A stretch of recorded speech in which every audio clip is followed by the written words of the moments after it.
제 이름은 김숙희예요. 올해 64살이 되었어요. 지금부터 제 이야기를 들려드릴게요. 제 이야기가 누군가에게 작은 위로가 되길 바라면서요. 저는 서울의 한 오래된 동네에서 태어났어요. 당시 서울은 지금처럼 화려하거나 복잡하지 않았고, 사람들이 서로 얼굴을 익히고 인사를 주고받는 작은 사회였죠. 우리 가족은 큰 부자는 아니었지만 적어도 밥 굶을 걱정은 하지 않고 살았어요. 아버지는 철물점을 운영하셨고 어머니는 동네 사람들에게 맛있다고 소문난 반찬을 만들어 파셨어요. 어린 저는 종종 어머니를 따라 시장에 가기도 하고 아버지의 철물점에서 작은 심부름을 도우며 시간을 보냈어요. 하지만 겉으로 보기에는 평범하고 안정적인 가정이었어도 그 속은 그렇지 않았답니다. 아버지는 굉장히 엄격한 분이셨고 실수를 용납하지 않는 성격이셨어요. 어머니는 아버지의 성격에 늘 조심스러웠고 저 역시 아버지 앞에서는 숨을 죽이고 행동해야 했어요. 제 어린 시절 기억 속에서 가장 많이 떠오르는 건 아버지의 무거운 한숨 소리와 어머니의 바쁜 뒷모습이에요. 어린 시절 저는 항상 무언가를 잘해야만 사랑받을 수 있다는 생각을 했어요. 학교 성적이 좋으면 칭찬을 받을까 싶어서 공부를 열심히 했고, 집안일을 돕거나 심부름을 잘하면 아버지가 기분 좋게 웃어주실까 해서 더 노력했어요. 하지만 아버지의 웃음은 늘 짧았고, 어머니는 칭찬보다는 늘 바쁜 손길로 제 머리를 쓰다듬는 게 전부였어요. 그래서인지 저는 어릴 때부터 사랑이란 걸 참 어렵게 느꼈던 것 같아요. 우리 동네에는 작은 공원이 하나 있었어요. 저는 그 공원을 참 좋아했어요. 가족들과의 관계에서 느끼던 부담감을 잠시나마 잊을 수 있는 공간이었거든요. 봄이 되면 공원 한쪽에 심어진 벚꽃나무가 아름답게 피어나고 그 아래에서 혼자 앉아 있으면 세상이 조용해지는 것 같았어요. 여름에는 나무 그늘 아래에서 바람을 맞으며 책을 읽곤 했고, 가을에는 낙엽을 밟으며 천천히 산책했어요. 겨울에는 눈이 소복이 쌓인 공원을 바라보며 혼자만의 시간을 즐겼죠. 비록 부모님과 함께 시간을 보내는 일은 거의 없었지만 공원에서 보낸 시간만큼은 제게 큰 위로가 되었어요. 초등학교에 다니던 시절, 저는 항상 반에서 조용하고 모범적인 아이였어요. 선생님 말씀을 잘 듣고 숙제도 빠짐없이 해갔죠. 그 덕분에 선생님들에게는 사랑받는 학생이었지만 친구들 사이에서는 조금 외로웠어요. 제가 친구들보다 조금 더 성숙해 보였기 때문인지 아이들은 저와 놀기보다는 거리감을 두곤 했어요.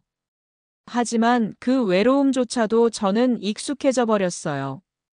어쩌면 집에서도 비슷한 느낌을 받았기 때문일지도 몰라요. 중학생이 되었을 때 저는 본격적으로 공부에 전념하게 되었어요. 아버지는 저에게 늘 여자는 남자보다 2배는 더 노력해야 살아남을 수 있다고 말씀하셨어요. 그 말이 저를 더 열심히 살게 하는 원동력이 되었던 것 같아요. 아침 일찍 일어나 교복을 입고 학교에 가는 길은 늘 무겁게 느껴졌지만 저는 그것이 당연한 삶의 방식이라고 여겼어요. 성적이 좋을수록 부모님이 조금 더 자랑스러워하는 듯 했거든요. 하지만 그런 노력에도 불구하고 부모님의 기대를 완전히 만족시키는 일은 없었어요. 어느 날 학교에서 열린 학부모 면담 시간에 어머니가 학교에 오셨어요. 담임 선생님께서 저를 칭찬해 주시며 숙희는 참 성실하고 예의 바른 아이입니다 라고 말씀하셨죠. 어머니는 그 말을 들으시더니 저를 바라보며 미소를 지으셨어요. 그 순간 저는 마음속 깊이 큰 보람을 느꼈어요. 그날 집으로 돌아가는 길에 어머니와 함께 사온 붕어빵은 제 인생에서 가장 맛있었던 기억으로 남아 있어요. 고등학교에 진학하면서 저는 조금 더 자율적인 삶을 살기 시작했어요. 학업은 여전히 중요했지만 저에게도 작지만 소중한 취미가 생겼어요. 바로 글을 쓰는 일이었죠. 처음에는 일기장에서 시작했어요. 학교에서 있었던 일, 친구들과의 대화, 그리고 부모님에 대한 제 감정을 글로 적었어요. 글을 쓰다 보면 제가 느끼는 감정들이 조금 더 명확해지고 마음속에 맺혀있던 응어리가 풀리는 듯 했어요. 나중에는 짧은 이야기도 만들어 보고 공모전에 응모하기도 했어요. 물론 큰 상을 받은 적은 없었지만 글을 쓰는 일 자체가 저에게는 큰 위로가 되었답니다. 고등학교를 졸업한 후 저는 대학에 진학하지 못했어요. 당시 우리 집 형편이 좋지 않았거든요. 아버지의 철물점은 점점 손님이 줄어들었고 어머니 역시 병으로 인해 일을 쉬어야 했어요. 저는 바로 일을 시작해야 했고 당시에는 그 선택이 너무 아쉽기도 했지만 가족을 돕기 위해서는 어쩔 수 없었어요. 작은 회사의 사무보조로 일을 시작했는데 일이 힘들긴 했어도 저는 열심히 노력했어요. 그곳에서 만난 선배 언니들은 저에게 큰 힘이 되었어요. 제가 부족한 점이 있으면 친절히 가르쳐주고 어려운 일이 있으면 같이 고민해주곤 했어요. 그들의 따뜻함 덕분에 저는 그 시절을 잘 버틸 수 있었어요. 서울에서의 삶은 저에게 도전과 배움의 연속이었어요. 제가 태어나고 자란 동네는 오래된 주택들이 빼곡히 자리 잡고 있었고 골목마다 사람들이 붐비는 곳이었어요. 비록 집들은 낡았지만 그곳에는 사람들의 따뜻한 정과 이야기가 가득했죠. 골목 끝마다 작은 구멍가게가 있었고 그곳에서는 언제나 아이들의 웃음소리가 들리곤 했어요. 어린 시절 제게 서울은 무한한 가능성과 이야기로 가득한 도시였답니다. 저희 가족은 서울에서도 소박한 삶을 살았어요. 아버지는 작은 철물점을 운영하셨고 어머니는 부업으로 반찬을 만들어 팔곤 하셨어요. 철물점은 항상 쇠와 기름 냄새로 가득 찼지만 그곳은 아버지의 땀과 노력이 깃든 곳이었어요. 어머니는 새벽부터 부엌에서 바쁘게 움직이시며 늘 가족을 위해 희생하셨죠. 제가 어릴 때는 그런 어머니의 수고를 제대로 이해하지 못했지만 지금 생각해보면 그 모든 것이 우리 가족을 위한 사랑의 표현이었다는 걸 알 수 있어요. 우리 집은 크지 않았어요. 방 2개와 작은 부엌, 그리고 거실이라고 하기엔 너무 좁은 공간이 전부였죠. 하지만 그곳에서의 추억은 무척 소중해요. 여름밤에는 대문 앞에 돗자리를 깔고 온 가족이 모여 별을 보며 이야기를 나누곤 했어요. 아버지는 힘든 하루를 마치고도 우리와 함께 시간을 보내려 노력하셨죠. 별이 빛나는 하늘 아래에서 나눴던 이야기는 지금도 제 마음속에 따뜻하게 남아 있어요. 제가 살던 동네는 아이들에게는 마치 거대한 놀이터 같았어요. 골목길에서 뛰어놀던 시간들은 제 어린 시절을 더욱 풍성하게 만들어 주었죠. 여름이면 친구들과 함께 동네 개울에서 물장난을 쳤고 겨울이면 골목길에서 눈싸움을 하며 웃음소리가 끊이질 않았어요. 그 시절 제게 가장 소중했던 기억 중 하나는 동네 어귀에 있던 떡볶이 노점에서 친구들과 나눠 먹던 매콤한 떡볶이 맛이에요. 그 맛은 제 어린 시절의 행복과 연결된 특별한 기억으로 남아있답니다. 하지만 서울에서의 삶이 늘 밝고 행복했던 것만은 아니었어요. 우리 가족은 늘 경제적으로 빠듯했어요. 아버지는 철물점 일로 바빴고 어머니는 부업을 하며 집안 살림까지 도맡아 하셨죠. 그래서인지 저와 형제들은 어린 시절부터 자립심을 배우며 자랐어요. 학교에서 돌아오면 집안일을 돕거나 동생들을 돌보는 일이 당연했어요. 그 과정에서 때로는 불만도 생겼지만 지금 돌이켜보면 그 시절이 제게 책임감을 심어준 밑거름이 되었던 것 같아요. 어머니는 늘 저희를 위해 헌신하셨지만 그분의 삶이 항상 평탄했던 것은 아니었어요. 가끔씩 어머니는 조용히 부엌에서 한숨을 내쉬시곤 했어요. 저는 어머니가 왜 그렇게 힘들어 하시는지 어릴 땐 이해하지 못했지만 시간이 지나면서 가족을 위해 모든 걸 희생하셨던 어머니의 마음을 조금씩 알게 되었어요. 어머니는 강한 분이셨어요. 비록 삶의 무게가 어깨를 짓눌렀지만 늘 가족에게 밝은 모습을 보여주려 애쓰셨죠. 저는 어린 시절부터 아버지를 깊이 존경했어요. 아버지는 늘 성실하셨고 어려운 상황에서도 포기하지 않는 분이셨어요. 하지만 아버지의 엄격함은 때로는 저를 힘들게 하기도 했어요. 작은 실수에도 크게 꾸중을 들을 때면 눈물이 나기도 했지만 그 과정에서 저는 끈기와 책임감을 배웠어요. 아버지의 가르침은 지금도 제 삶의 지침이 되고 있어요. 서울에서의 삶은 제게 경쟁과 성취의 중요성을 가르쳐 주었어요. 학교에서는 늘 우수한 성적을 유지하기 위해 노력해야 했고, 친구들 사이에서는 인정받기 위해 애써야 했죠. 하지만 그 속에서 저는 제가 가진 능력과 가능성을 발견할 수 있었어요. 학교에서 열리는 각종 대회에 참여하며 저는 스스로의 가치를 증명하고 싶었어요. 비록 모든 대회에서 우승하지는 못했지만 최선을 다하는 과정에서 얻은 성취감은 제게 큰 자신감을 심어주었답니다. 청소년 시절, 저는 서울의 활기를 직접 체험하며 성장했어요. 방학이면 도서관에 가서 책을 읽거나 친구들과 명동 거리를 구경하며 시간을 보냈죠. 서울의 거리는 항상 사람들로 북적였고 그 속에서 저는 세상이 얼마나 넓고 다양한지 깨달았어요. 때로는 혼자 지하철을 타고 낯선 곳으로 모험을 떠나기도 했어요. 그 모든 경험들이 저를 더욱 성장하게 했답니다. 어린 시절과 청소년기를 지나며 저는 서울에서 많은 것을 배우고 느꼈어요. 서울은 저를 단련시키고 때로는 제게 새로운 가능성을 보여준 공간이었어요. 제가 오늘날의 제가 될 수 있었던 건 서울이라는 도시와 그곳에서 만난 사람들, 그리고 가족의 사랑 덕분이라고 생각해요. 비록 그 사랑이 항상 직접적으로 표현되진 않았지만 그것은 늘 제 곁에 있었답니다.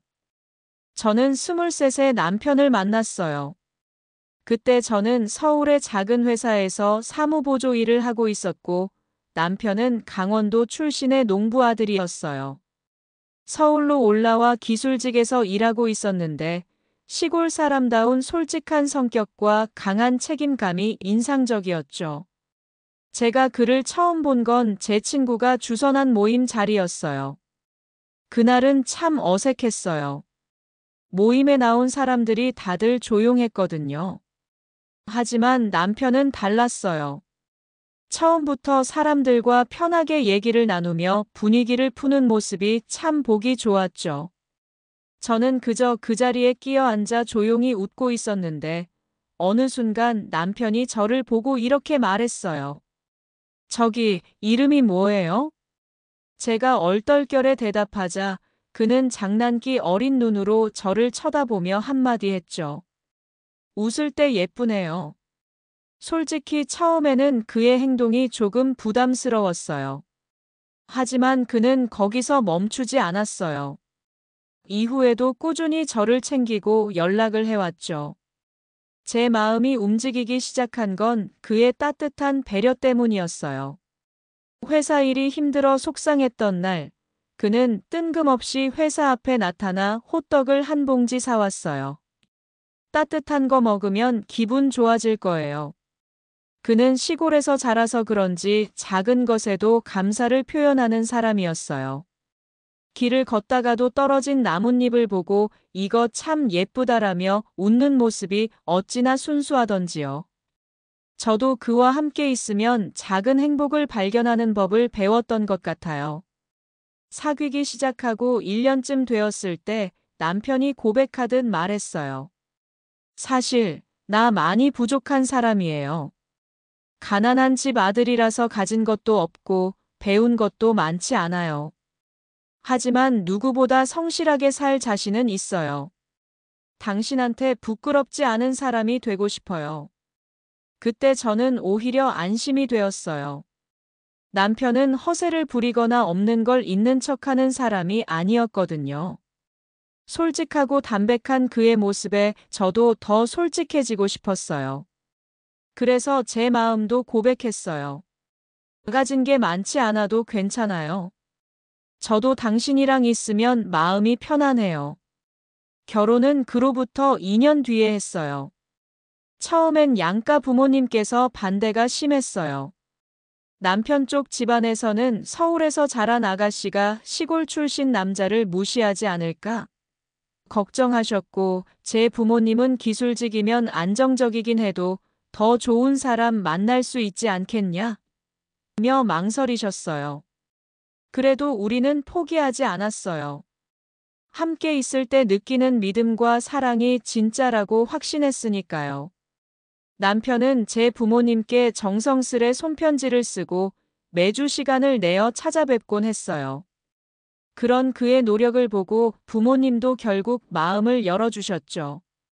결혼식은 소박하게 했어요. 그때는 화려한 결혼식장이 아니라 동네 교회에서 가까운 친척들과 친구들만 초대했어요. 제 손에는 들꽃으로 만든 작은 부케가 들려 있었고 남편은 대여한 정장을 입고 있었죠. 그런 모습이 더 진심 같아서 좋았어요. 그날 남편이 제 손을 꼭 잡고 말했어요. 오늘부터 평생 당신 손을 놓지 않을게요. 저는 그 말을 믿었어요. 정말로 그는 제 손을 놓지 않을 거라고요. 결혼 후 우리는 작은 전셋집에서 시작했어요. 가진 건 많지 않았지만 둘이 함께라면 무엇이든 해낼 수 있을 거라고 생각했어요. 삶이 항상 쉽지만은 않았어요. 특히 초반에는 남편의 긴 근무 시간과 작은 월급 때문에 힘든 날이 많았죠. 하지만 힘들 때마다 그는 항상 저를 먼저 생각했어요.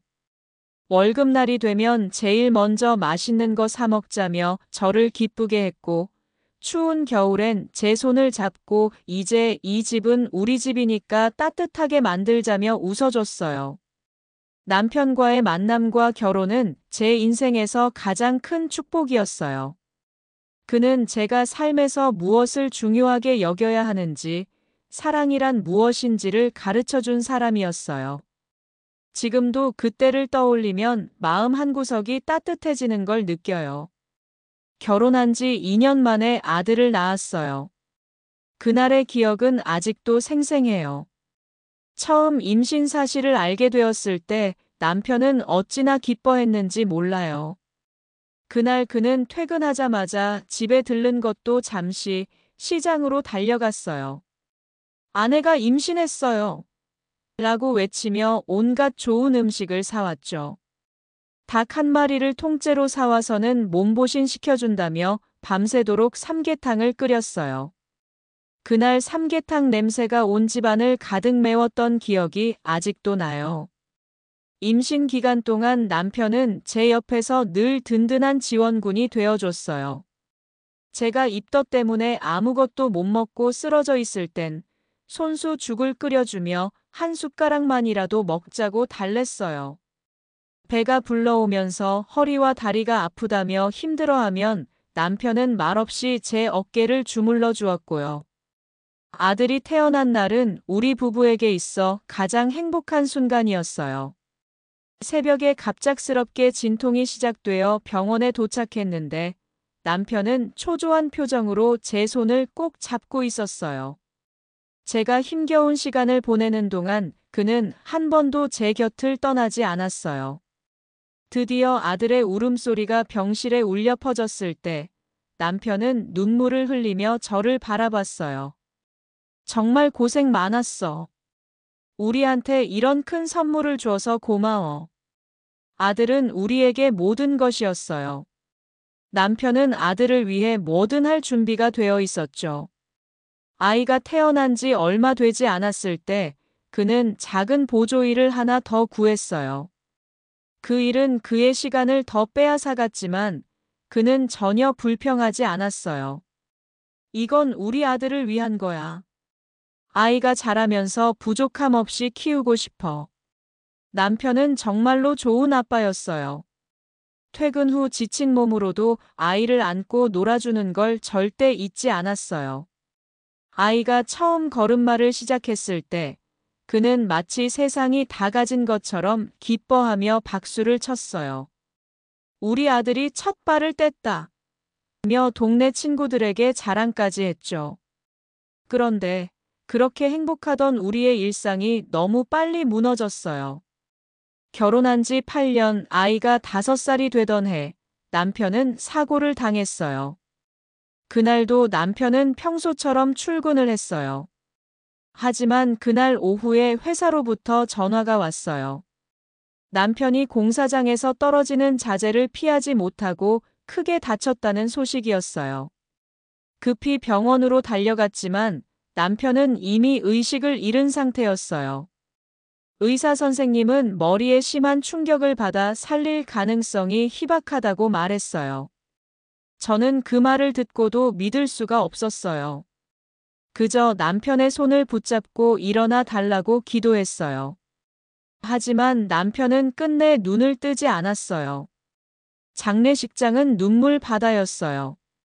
남편이 일했던 회사 동료들과 마을 주민들까지 모두 찾아와 그의 죽음을 애도했어요. 저는 현실을 받아들이기 힘들었어요. 이제 겨우 30대 초반이 된 제가 남편 없이 살아가야 한다는 생각이 믿기지 않았어요. 무엇보다 아들이 아빠를 잃었다는 사실이 가슴을 찢어지게 했어요.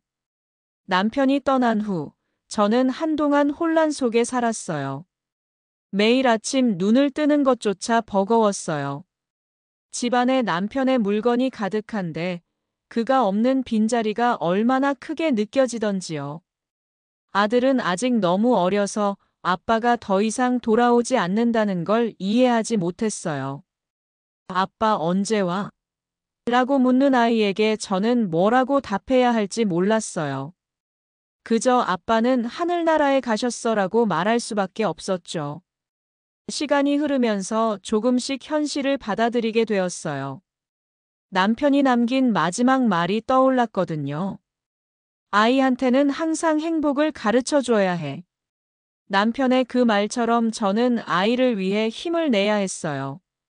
제가 쓰러지면 아이도 함께 무너질 테니까요.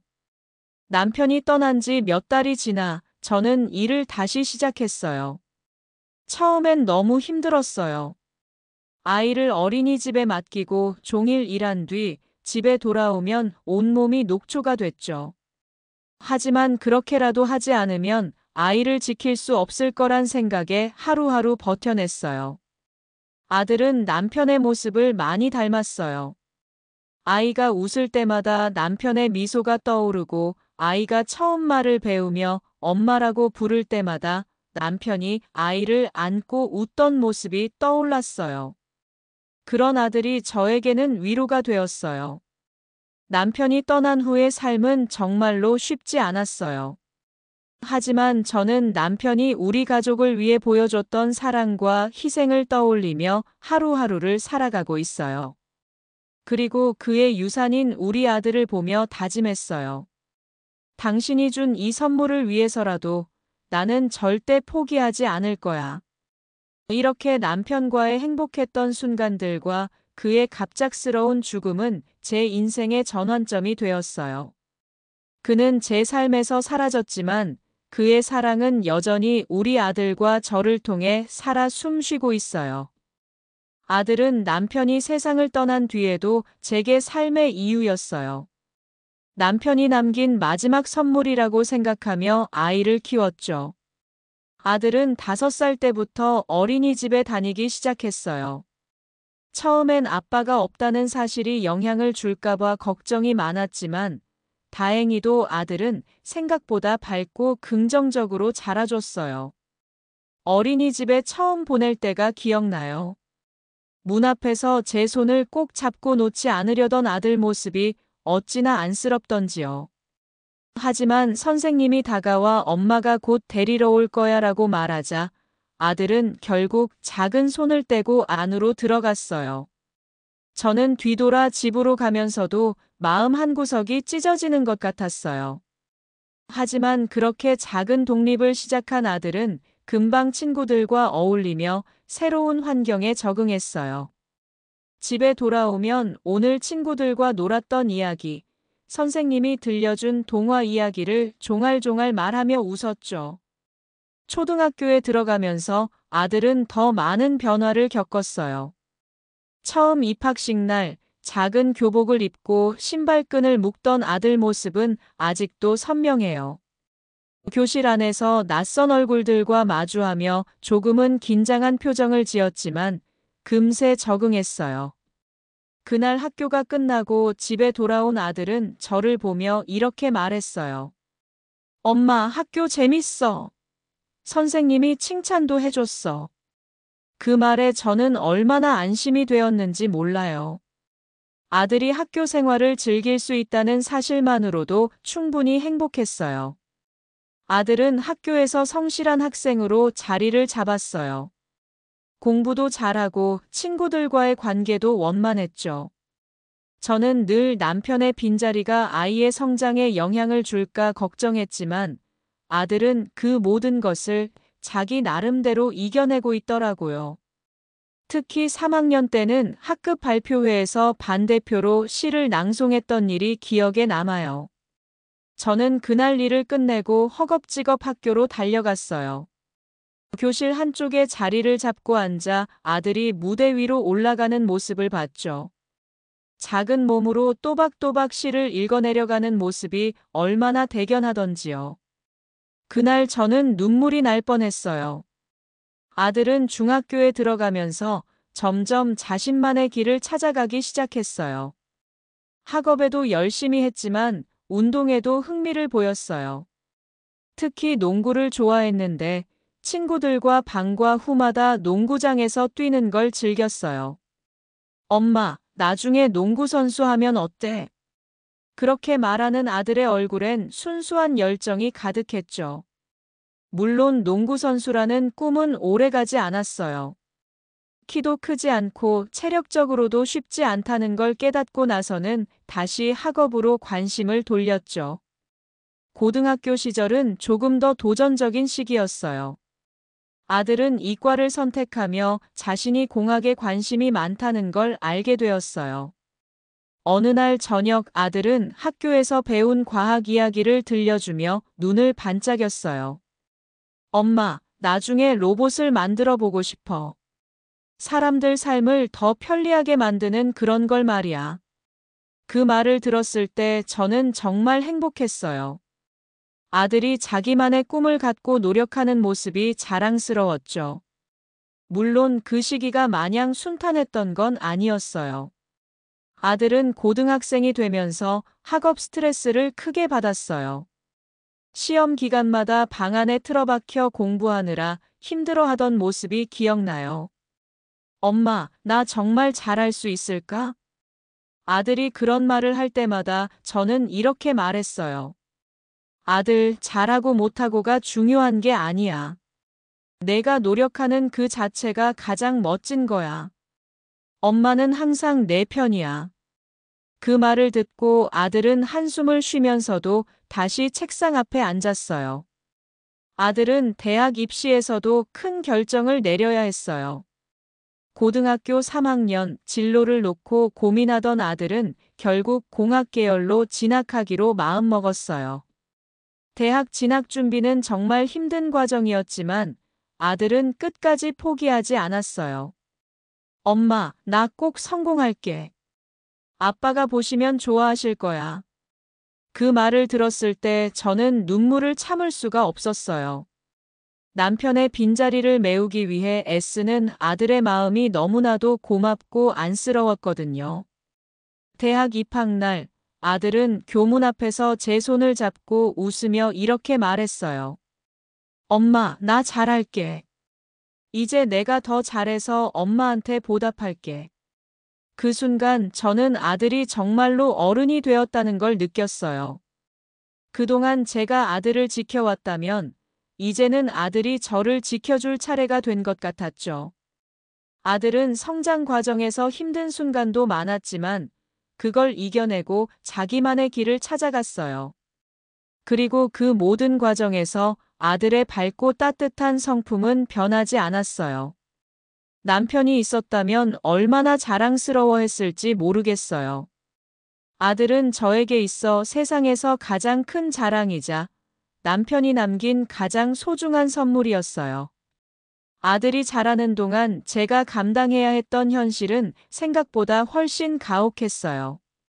남편이 세상을 떠난 뒤로 모든 책임은 온전히 제 몫이 되었고, 저는 그 책임을 감당하기 위해 제 자신을 내려놓아야 했어요.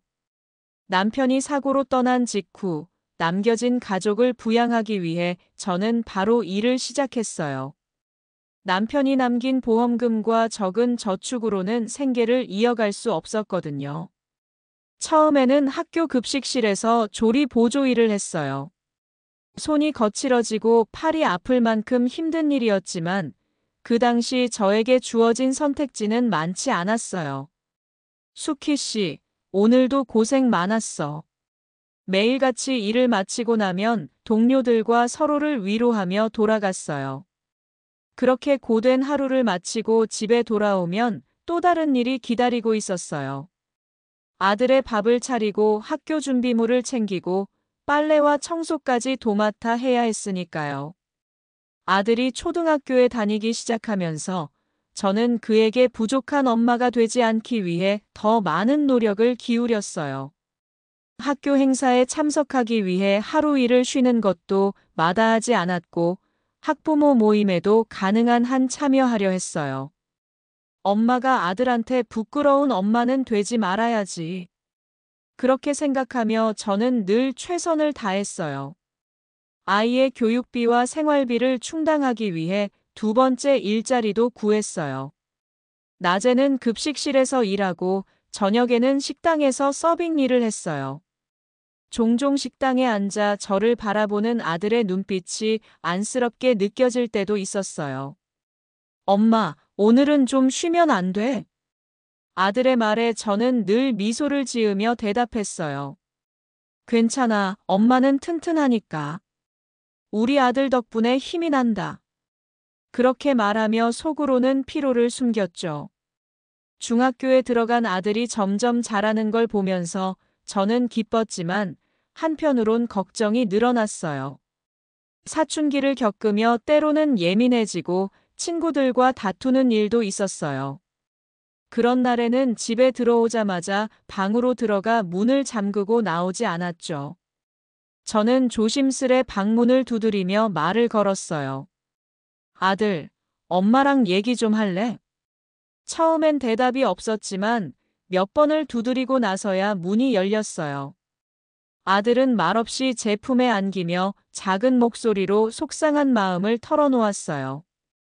엄마, 친구들이 나랑 놀고 싶어 하지 않는 것 같아.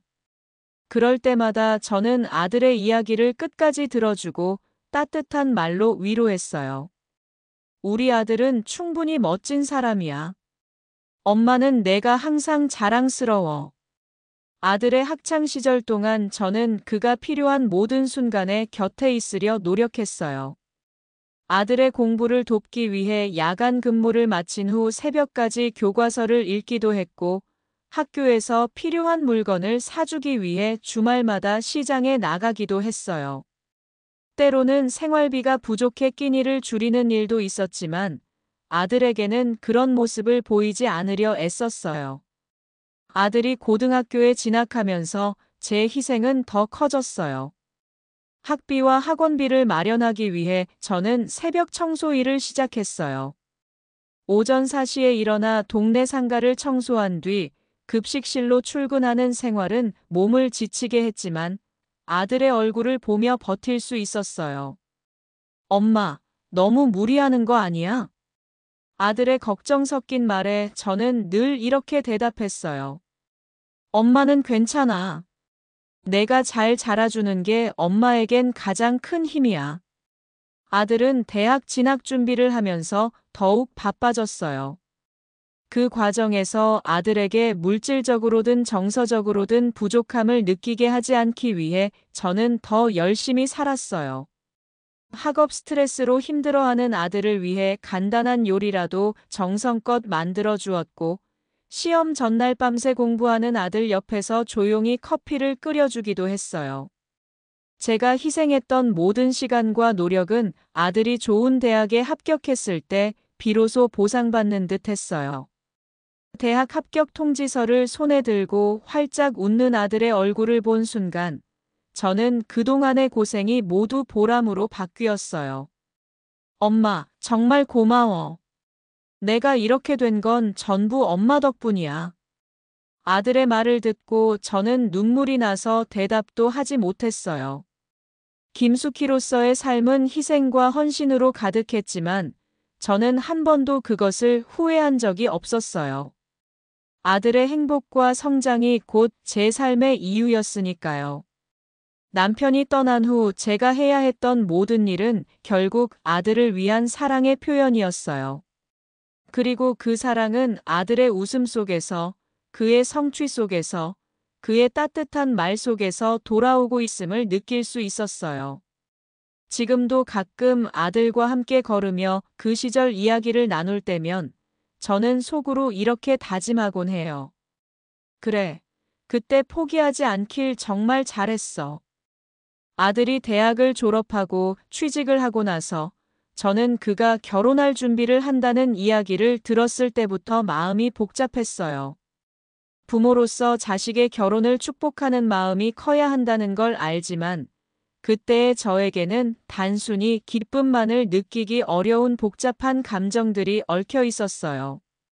아들은 언제나 자상하고 책임감 있는 아이였지만 결혼이라는 큰 결정을 내린 그 시점에서 그는 조금 다른 사람처럼 보였어요. 엄마, 나 결혼할 거야. 아들이 그런 말을 했을 때 저는 순간적으로 머릿속이 멍해졌어요. 결혼. 그 단어는 어느새 아들의 삶에서 중요한 전환점을 의미하게 되었어요. 그동안 함께했던 시간들이 머릿속을 스쳐가며 그가 어른이 되어가고 있다는 사실이 가슴 깊숙이 와닿았어요. 아들이 그런 말을 꺼낸 날은 다소 차분한 분위기였어요. 그는 책상 앞에 앉아 있었고 저는 주방에서 저녁을 준비하고 있었어요. 그저 아들이 오늘은 뭐 했어? 라고 묻던 평범한 날이었는데 그 말 한마디로 모든 것이 달라졌어요. 엄마, 나 결혼할 거야. 그의 말에 나는 잠시 대답을 하지 못하고 칼을 쥔 손에 힘이 들어갔어요. 그런 말을 꺼낼 시기가 되었구나 싶었죠. 그 말을 듣자마자 좋은 사람 만나서 행복하게 살아야 한다. 는 말이 먼저 떠올랐지만 마음속 깊은 곳에서는 여러 가지 감정이 교차했어요. 아들이 말하는 결혼 상대는 바로 정민영이라는 여성이었어요. 처음에는 그 여자가 누구인지 잘 몰랐지만 아들이 그 여자를 소개하면서 여러 번 이야기를 했죠. 민영은 대학 동기이자 아들이 첫 직장에서 만난 동료였다고 했어요. 아들은 민영과 함께 일하면서 처음에는 단순한 동료였지만 점차 서로를 알아가게 되었고 결국 연인으로 발전했다고 했어요. 처음엔 조금 놀랐지만 아들이 그렇게 말하는 걸 보니 그동안의 감정이 확실하다는 것을 알 수 있었죠. 엄마, 민영이랑 결혼하고 싶어. 정말 좋은 사람이고 나랑 잘 맞아. 아들이 그렇게 말하며 그의 얼굴엔 진지함이 가득했어요. 그 말 한마디에 저는 더 이상 아무 말도 할 수 없었어요. 그동안 아들이 선택하는 모든 일들을 제가 믿고 따라왔던 만큼 결혼도 그가 선택한 일이니까 그 선택을 존중해야 한다는 생각이 들었어요. 하지만 그 순간에도 마음속 깊은 곳에서는 민영에 대한 불안과 걱정이 일었어요. 아들이 결혼 이야기를 꺼낸 후 며칠 뒤 우리는 민영을 집으로 초대하게 되었어요. 첫 만남이라 그런지 저는 자연스레 긴장하고 있었어요. 그녀는 어떤 사람일까? 라는 생각이 제 머릿속을 떠나지 않았죠. 그리고 드디어 민영이 우리 집에 왔을 때 첫인상은 제게 꽤 인상 깊었어요. 키가 크고 차분한 성격을 가진 그녀는 말보다는 행동으로 사람을 대하는 사람 같았어요. 민영은 예의 바르고 밝은 성격을 가졌지만 저를 만났을 때는 조금 수줍어하는 모습을 보였어요. 안녕하세요, 어머니. 처음 뵙겠습니다. 처음에는 약간의 어색함이 있었지만 저는 민영의 눈빛에서 진지함과 따뜻함을 느낄 수 있었어요. 그날 우리는 저녁을 함께 먹으며 민영과 자연스럽게 대화를 나누었어요. 민영은 아주 정중하고 무엇보다 아들에게 잘 맞는 사람 같다는 인상을 주었어요. 시간이 지나면서 민영에 대한 제 인상은 점차 좋아졌어요. 그녀는 무엇보다도 아들을 많이 배려하고 이해하려는 마음을 가지고 있더군요. 그리고 제가 좀 더 그들에 대해 알게 되면서 제 마음속의 불안은 조금씩 사라졌어요. 아들이 선택한 사람이었기에 그를 믿어야겠다고 결심했죠. 하지만 그럼에도 불구하고 며느리로서의 자리를 자연스럽게 받아들이기에는 시간이 필요했어요. 결혼 준비가 본격적으로 시작되면서 아들과 민영은 결혼식 준비를 착실히 해나갔어요. 저는 처음에는 그들의 결혼식 준비에 적극적으로 참여하지 않으려 했어요. 남편과의 추억이 담긴 집에서 새로운 가족을 맞이하는 일이 마음속에서 선뜻 받아들여지지 않았어요. 하지만 아들의 간곡한 부탁에 저는 결혼 준비에 조금씩 참여하기 시작했어요. 엄마, 민영이랑 결혼식 준비하는데 같이 도와줘. 우리가 함께 준비하면 더 좋을 것 같아. 아들의 말을 들으면서 저는 점차 마음을 열기 시작했어요. 그리고 며느리 민영과의 대화에서 알게 된 것은 그녀가 결혼식 준비에 대해 신중하고 세심하게 생각하는 사람이었다는 점이었어요. 그녀는 결혼식을 단순한 행사로 보는 것이 아니라 두 사람의 사랑을 기념하는 중요한 순간으로 생각하고 있었어요. 결혼식 준비가 막바지에 다다랐을 때 저는 아들이 처음으로 진지하게 결혼을 결심했다고 느꼈어요. 그가 보여준 결혼에 대한 진지함, 그리고 민영에 대한 사랑은 그 어떤 것보다도 명확했어요. 그 순간 저는 아들을 믿기로 결심했어요. 제 아들이 선택한 사람이라면 그 사람도 아들을 진심으로 사랑하는 사람이겠지요. 그렇게 결혼 준비가 마무리되고 드디어 결혼식 날이 다가왔어요. 결혼식 당일, 저는 아들의 결혼식을 보며 묘한 감정을 느꼈어요. 그가 어릴 때 내 손을 잡고 걸었던 모습이 이제는 새로운 여자의 손을 잡고 결혼식을 올리며 새로운 인생을 시작하는 순간이었어요. 민영과 아들은 서로에게 깊은 사랑을 나누며 새로운 삶을 시작하려는 각오가 느껴졌어요. 저는 그들을 지켜보며 그들이 행복한 가정을 이루길 진심으로 바랐어요.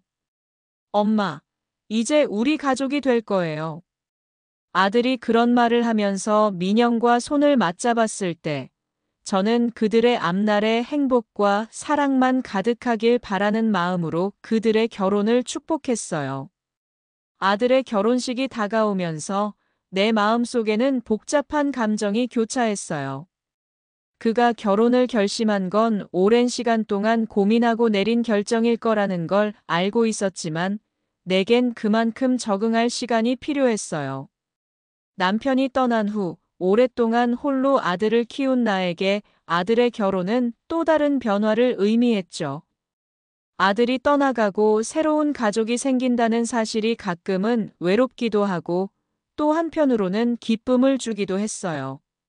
결혼식 준비가 본격적으로 시작되면서 아들과 민영은 계속해서 세부적인 사항을 정리해 나갔어요.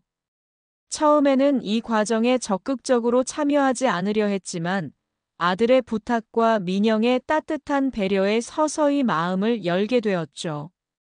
민영은 처음 만났을 때부터 내게 상냥하고 존경심이 담긴 눈빛을 보였고 그로 인해 나는 점차적으로 그녀에게 신뢰를 느끼게 되었어요.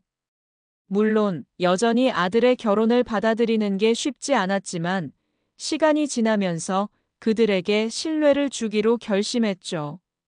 결혼식 준비 중 가장 큰 갈등은 장소와 형식이었어요.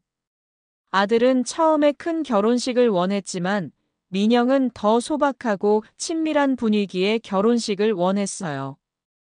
결국 두 사람은 타협을 보고 작은 예식으로 결혼식을 진행하기로 했죠. 나는 사실 큰 결혼식을 바라기도 했지만 민영의 의견을 존중하며 그들의 선택을 따르기로 했어요. 그들 둘이 결정한 방식이니까 나 역시 그들이 행복할 수 있는 길을 선택해주고 싶었죠. 결혼식이 가까워질수록 나는 아들의 결혼식에 대한 기대감을 키워갔어요. 그동안 아들이 살아온 삶을 돌아보면 결혼이라는 큰 결정을 내리기까지 많은 시간이 필요했을 거예요. 아들은 언제나 나에게 믿음직스럽고 책임감 있는 아들이었고, 그런 아들이 이제 성인이 되어 결혼을 결심한 것은 큰 의미가 있었죠. 이제 그는 새로운 삶을 시작할 준비가 되어 있었고, 나는 그가 잘 살아갈 수 있도록 지원해주고 싶었어요. 결혼식 당일이 다가오면서 나는 결혼식 준비에 점차적으로 동참하게 되었어요. 민영과 함께 결혼식을 위한 소품을 준비하거나 예식 후에 있을 작은 축하연을 계획하는 일에 참여하면서 나는 점차 마음을 열게 되었죠. 민영은 결혼식에 대한 세부적인 계획을 꼼꼼하게 세우며 하나하나 신경을 쓰는 모습을 보여주었어요. 그녀의 진지한 모습에 나는 점점 더 안심하게 되었고 아들에게도 자신감을 갖게 되었어요. 결혼식 당일 아침, 나는 일찍 일어나 결혼식 준비를 마무리하고 아들, 민영, 그리고 가족들이 모일 수 있도록 준비를 했어요. 아들은 이미 옷을 입고 예식 장소로 가는 준비를 마친 상태였죠. 나는 그를 보며 아들이 어릴 때부터 자주 내 손을 잡고 다녔던 순간들을 떠올렸어요. 이제 그가 다른 사람의 손을 잡고 새로운 삶을 시작한다는 사실에 내 마음은 복잡하고 벅차올랐죠. 결혼식 당일이 되자 나는 아들의 결혼식에 대한 기대감을 품고 예식장에 도착했어요. 결혼식장은 화려하지는 않았지만 그곳은 아들과 민영이 원한 대로 따뜻하고 아늑한 분위기를 자아내고 있었어요.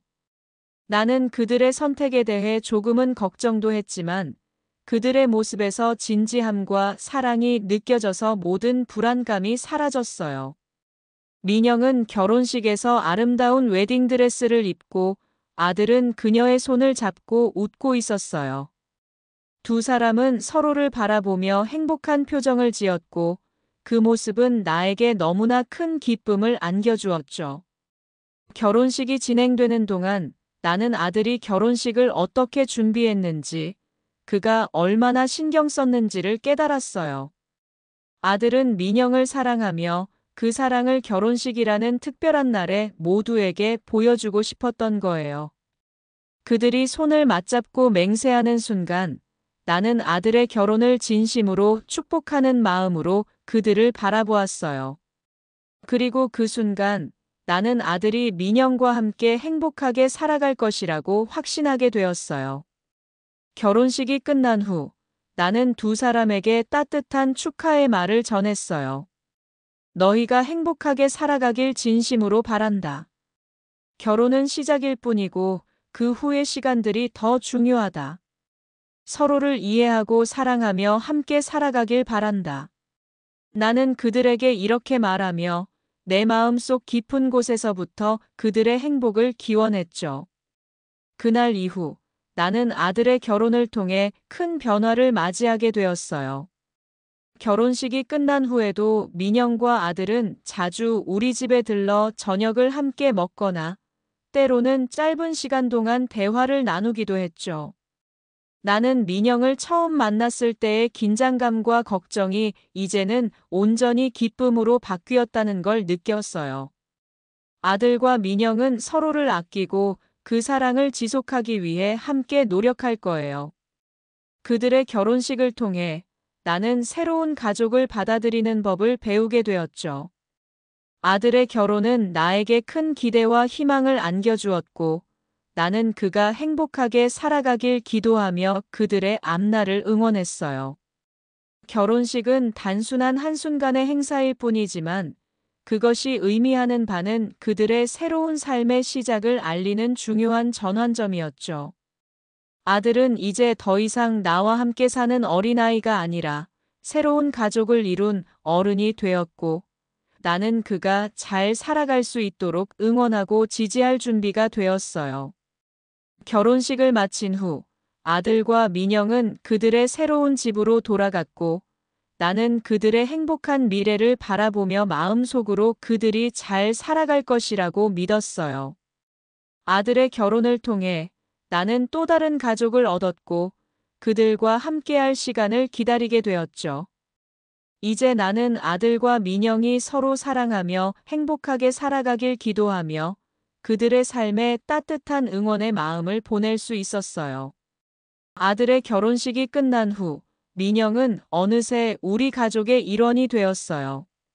처음에는 아들의 선택을 존중하고 새로운 가족의 일원으로서 그녀를 받아들이는 것에 대해 긍정적인 마음을 갖고 있었지만, 시간이 지나면서 나는 점차 민영에게서 예상치 못한 면들을 보게 되었어요.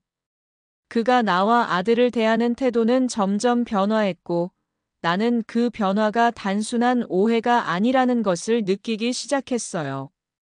결혼식 후 몇 주간 아들과 민영은 가끔 우리 집에 오곤 했는데, 처음 몇 번은 민영의 태도가 여전히 예의 바르고 겸손했어요. 나는 그 모습을 보고 그녀가 정말로 아들을 아끼고 사랑하는구나 생각하며 마음이 편해졌어요. 그러나 점차 그녀의 태도가 달라지기 시작했어요. 나는 작은 일들에서 그녀의 태도 변화가 느껴졌고, 그 변화는 나에게 신경 쓰이기 시작했어요. 처음에는 단순히 민영이 아직 가족과의 관계를 잘 설정하지 못한 것이라고 생각했어요. 나는 민영이 결혼 후 새로운 가족 환경에서 적응하는데 시간이 걸릴 것이라고 생각하며 기다려주기로 했어요. 그러나 시간이 지나면서 나는 그녀의 태도가 점점 더 이중적이고 자신이 원하는 대로 상황을 이끌려는 의도를 느끼기 시작했어요. 그녀는 처음에는 나에게 항상 예의를 지키며 존경하는 마음을 표현했지만, 점차 내가 그녀에게 요구하는 작은 일들에 대해 불편한 기색을 드러내기 시작했어요. 예를 들어, 나는 한 번은 아들과 민영을 집으로 초대해 저녁을 준비했을 때, 민영이 음식을 다 먹고 나서 내게 더는 필요 없어요. 제가 알아서 할게요. 라고 말하며 일어났던 일이 있었어요. 그 말은 처음에는 무심코 나온 것처럼 들렸지만, 곰곰이 생각해보니 그것이 단지 무심함에서 나온 말이 아니라 나를 배려하지 않는 태도로 느껴졌어요. 나는 그녀가 아들과의 결혼 생활을 시작하면서 점차 자존감을 회복하고 자신감을 가지는 것이 자연스럽다고 생각했어요. 그러나 그 변화가 긍정적이지 않다는 것을 느끼면서 그녀의 이중적인 태도가 점점 더 뚜렷해졌어요.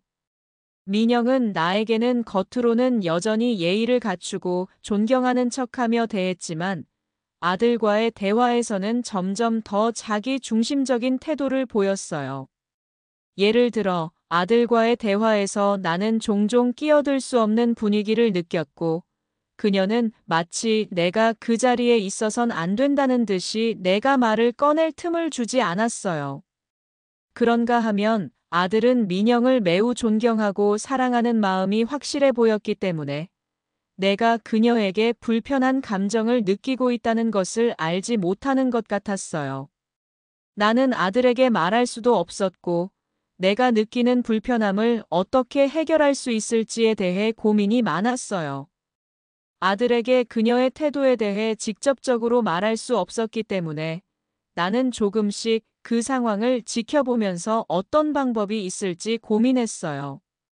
어느 날 민영은 아들과 함께 우리 집에 왔고, 나는 저녁을 준비하며 대화를 나누고 있었어요. 그때 민영이 나에게 말을 걸었는데 그 말투가 조금 불편하게 느껴졌어요. 어머니, 요즘은 더 이상 손님들 오시기 힘드시죠? 그녀는 내게 그렇게 말을 하며 웃었지만 그 웃음에는 어느 정도 비꼬는 느낌이 있었어요. 나는 그 말이 무례하게 들렸고 그 순간 나는 민영이 점차 나를 배려하지 않고 있다는 사실을 실감하게 되었어요. 그 일 이후로 나는 민영에게서 점차 불편함을 느끼게 되었고 그 불편함은 시간이 갈수록 커져만 갔어요.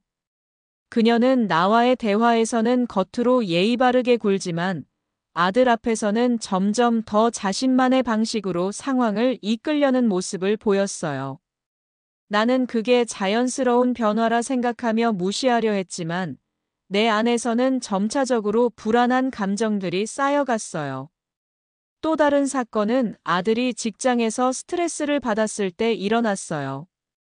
아들은 힘든 날들이 계속되면서 민영에게 그 모든 불만을 털어놓았고 민영은 그때부터 점차 아들을 위로하기보다 자신의 감정을 우선시하는 모습을 보였어요. 아들은 민영을 신뢰하고 그에게 의지하는 마음이 컸지만 민영은 그에게 도움을 주기보다는 자신의 감정에만 집중하는 모습이었어요. 나는 그 상황을 보며 민영이 아들을 진심으로 이해하고 지지하는 것이 아니라 자기 이익을 위해 아들을 이용하는 것이 아닐까 하는 의구심이 들기 시작했어요. 내가 이런 생각을 하게 된 이유는 민영이 가끔씩 아들에게 무언가를 요구할 때 그것이 단순한 부탁이 아니라 마치 당연히 받아야 할 권리처럼 행동하는 모습에서 느껴졌기 때문이에요. 아들은 민영에게 무언가를 부탁받을 때마다 기꺼이 도와주었고 민영은 그만큼 아들에게 기대를 더하게 되었어요. 그런 모습을 보면서 나는 점차적으로 그녀가 아들과의 관계에서 지나치게 이기적인 모습을 보이고 있다는 것을 느꼈어요. 또한 민영은 가끔씩 나에게 아들에 대한 불만을 털어놓기도 했어요. 우리 남편은 항상 바쁘고 저도 일이 많아서 서로 대화할 시간이 없어요. 라고 말하면서 아들의 직장일에 대해 불만을 표출하는 모습이었어요. 나는 그런 말에 마음이 불편했지만 아들에게 불만을 가진다고 해서 바로 그 문제를 해결할 수는 없다는 것을 잘 알았어요. 그러나 민영이 아들에게서 불만을 표시하면서 점점 더 자기 중심적인 태도를 보인다는 사실을 나는 점점 더 의식하게 되었어요. 그러한 일들이 계속해서 반복되면서 나는 민영이 나와 아들에게 보이는 이중적인 태도에 대해 점차 경계심을 가지게 되었어요. 처음에는 그녀가 예의 바르고 배려심 있는 사람이라고 생각했지만 시간이 지날수록 그녀의 속내가 드러나면서 내 마음속에는 불편한 감정이 쌓여갔어요. 민영은 나에게는 존경심을 표현하면서도 아들에게는 자신의 욕구를 채우려고 하는 모습을 보였고 나는 그 변화를 쉽게 받아들이기 어려웠어요. 이중적인 태도가 더욱 뚜렷해진 순간 나는 그동안 나와 아들이 함께 살아온 삶의 방식과 민영이 가져온 변화 사이에서 갈등을 느꼈어요. 그녀의 변화는 단순히 그녀만의 문제가 아니라 아들의 삶에도 영향을 미칠 수 있다는 불안감이 나를 압도했어요. 그렇다고 해서 내가 그녀와 직접 대립할 수도 없는 상황이었기에 나는 한동안 침묵하며 그 상황을 지켜보기로 결심했어요. 저는 며느리가 결혼식 후 처음 우리 집에 왔을 때의 모습을 아직도 또렷하게 기억해요. 그때 며느리는 눈이 반짝이며 밝은 표정으로 저를 대했었고, 저는 그 모습을 보며, 아, 내 아들은 정말 좋은 며느리를 맞았구나 하고 마음속으로 기뻐했어요. 며느리는 결혼식에서 저에게 다가와서 손을 꼭 잡고 말했었어요. 어머니, 저 잘 부탁드려요. 앞으로 자주 찾아뵐게요. 그 말이 정말 고마웠고, 그때는 제가 그만큼 며느리를 받아들일 준비가 되어 있었음을 잘 알았어요. 아들 민호와 결혼하게 되어 기쁜 나머지 저는 모든 것이 잘 풀릴 거라고 믿었어요. 며느리는 예의 바르고 세심한 성격을 가진 여자였어요. 처음에는 그저 새로 생긴 가족의 일원으로서 그녀에게 아무런 문제도 느껴지지 않았어요. 하지만 몇 달이 지나면서 저는 조금씩 이상한 점을 발견하게 되었어요. 그게 정말 큰 문제가 되는 순간은 아니었지만 자꾸만 마음속에 걸리는 것들이 있었어요. 며느리가 아들과 함께 우리 집에 오는 일이 많아졌지만 처음 몇 번은 정말 잘 지냈어요. 저는 며느리에게 기대감을 가졌고 그녀도 저에게 무척 잘했어요. 그녀는 제가 준비한 식사에 대해 늘 고마워하고 작은 일 하나에도 감사의 표현을 잊지 않았어요. 그런데 그런 모습들이 점차 달라지기 시작했어요. 며느리가 가끔씩 저를 보며 살짝 미소를 지을 때 그 미소 뒤에 숨겨진 다른 감정들이 보였어요. 제가 보기에는 그 미소가 예전처럼 순수한 기쁨을 담고 있지 않았어요. 처음에는 제가 그냥 지나쳤다고 생각했지만 점차 그 미소 뒤에 있는 불편함을 느끼게 되었어요. 며느리는 저에게 의도적으로 거리를 두는 듯한 태도를 보였고, 저는 그 변화에 마음속으로 적잖이 혼란스러웠어요. 며느리가 아들과 함께 있을 때는 아무래도 더 많이 부딪혔어요. 아들 민호가 잠시라도 저와 이야기를 나누면 며느리는 자주 끼어들었어요. 어머니, 아버지가 이렇게 말하셨죠? 그거 혹시 이렇게 하는 게 더 좋을 것 같아요 라는 식으로 말했어요. 그녀의 말투에는 자주 자신의 의견을 강조하는 느낌이 있었고 그런 태도가 점점 불편해졌어요. 제가 아들과 함께 할 때마다 그녀는 꼭 끼어들며 뭔가를 말해주었어요. 처음에는 그냥 지나갔지만 점차 그 태도가 눈에 띄게 신경 쓰였어요. 그리고 어느 날 아들이 너무 피곤해 보였을 때 저는 며느리에게 며느리, 오늘은 아들 좀 쉬게 해주고 나랑 같이 저녁을 준비할래? 라고 말했었어요. 그때 며느리는 잠시 고민하더니 얼른 어머니 괜찮아요. 제가 아들 신경 쓰는 거니까요. 어머니는 쉬세요라고 답했어요. 그 순간 저는 마치 내가 방해하는 것처럼 느껴졌어요. 나름 배려의 말을 꺼냈다고 생각했지만 며느리의 말 속에는 뭔가 다른 느낌이 들었어요. 내가 신경 쓸 일이 아니니까 어머니는 그냥 쉬세요라고 하는 듯한 그런 무언의 메시지가 담겨 있는 것 같았어요. 며느리가 점점 더 자주 이런 식으로 저를 배려하는 척하면서도 실은 제게 부담을 주는 듯한 말들을 내뱉는 게 저를 불편하게 만들었어요. 물론 처음에는 그런 태도가 의도적이지 않았을 거라고 생각했어요. 하지만 점점 그 빈도가 많아지고 그 말 속에서 숨겨진 의도가 더 명확하게 느껴졌어요. 저는 점점 혼란스러워졌어요. 며느리의 태도가 이중적이라고 느껴졌어요. 처음에는 정말 잘 대해주고 저에게 배려도 많이 해주던 사람이었지만 시간이 지나면서 그녀의 말과 행동에서 숨겨진 의도들이 점차 드러나기 시작했어요. 그리고 그 이중적인 태도는 점차적으로 더 심해졌어요. 며느리의 태도는 아들이 있을 때와 없을 때 크게 달라졌어요. 처음에는 그 차이가 별거 아닌 것처럼 느껴졌지만 시간이 지날수록 그 변화가 뚜렷하게 보였어요. 결혼 후 아들 민호와 며느리는 자주 우리 집을 방문했어요. 처음엔 제가 며느리를 집에 초대할 때마다 그녀는 친절하고 상냥한 태도로 대했어요.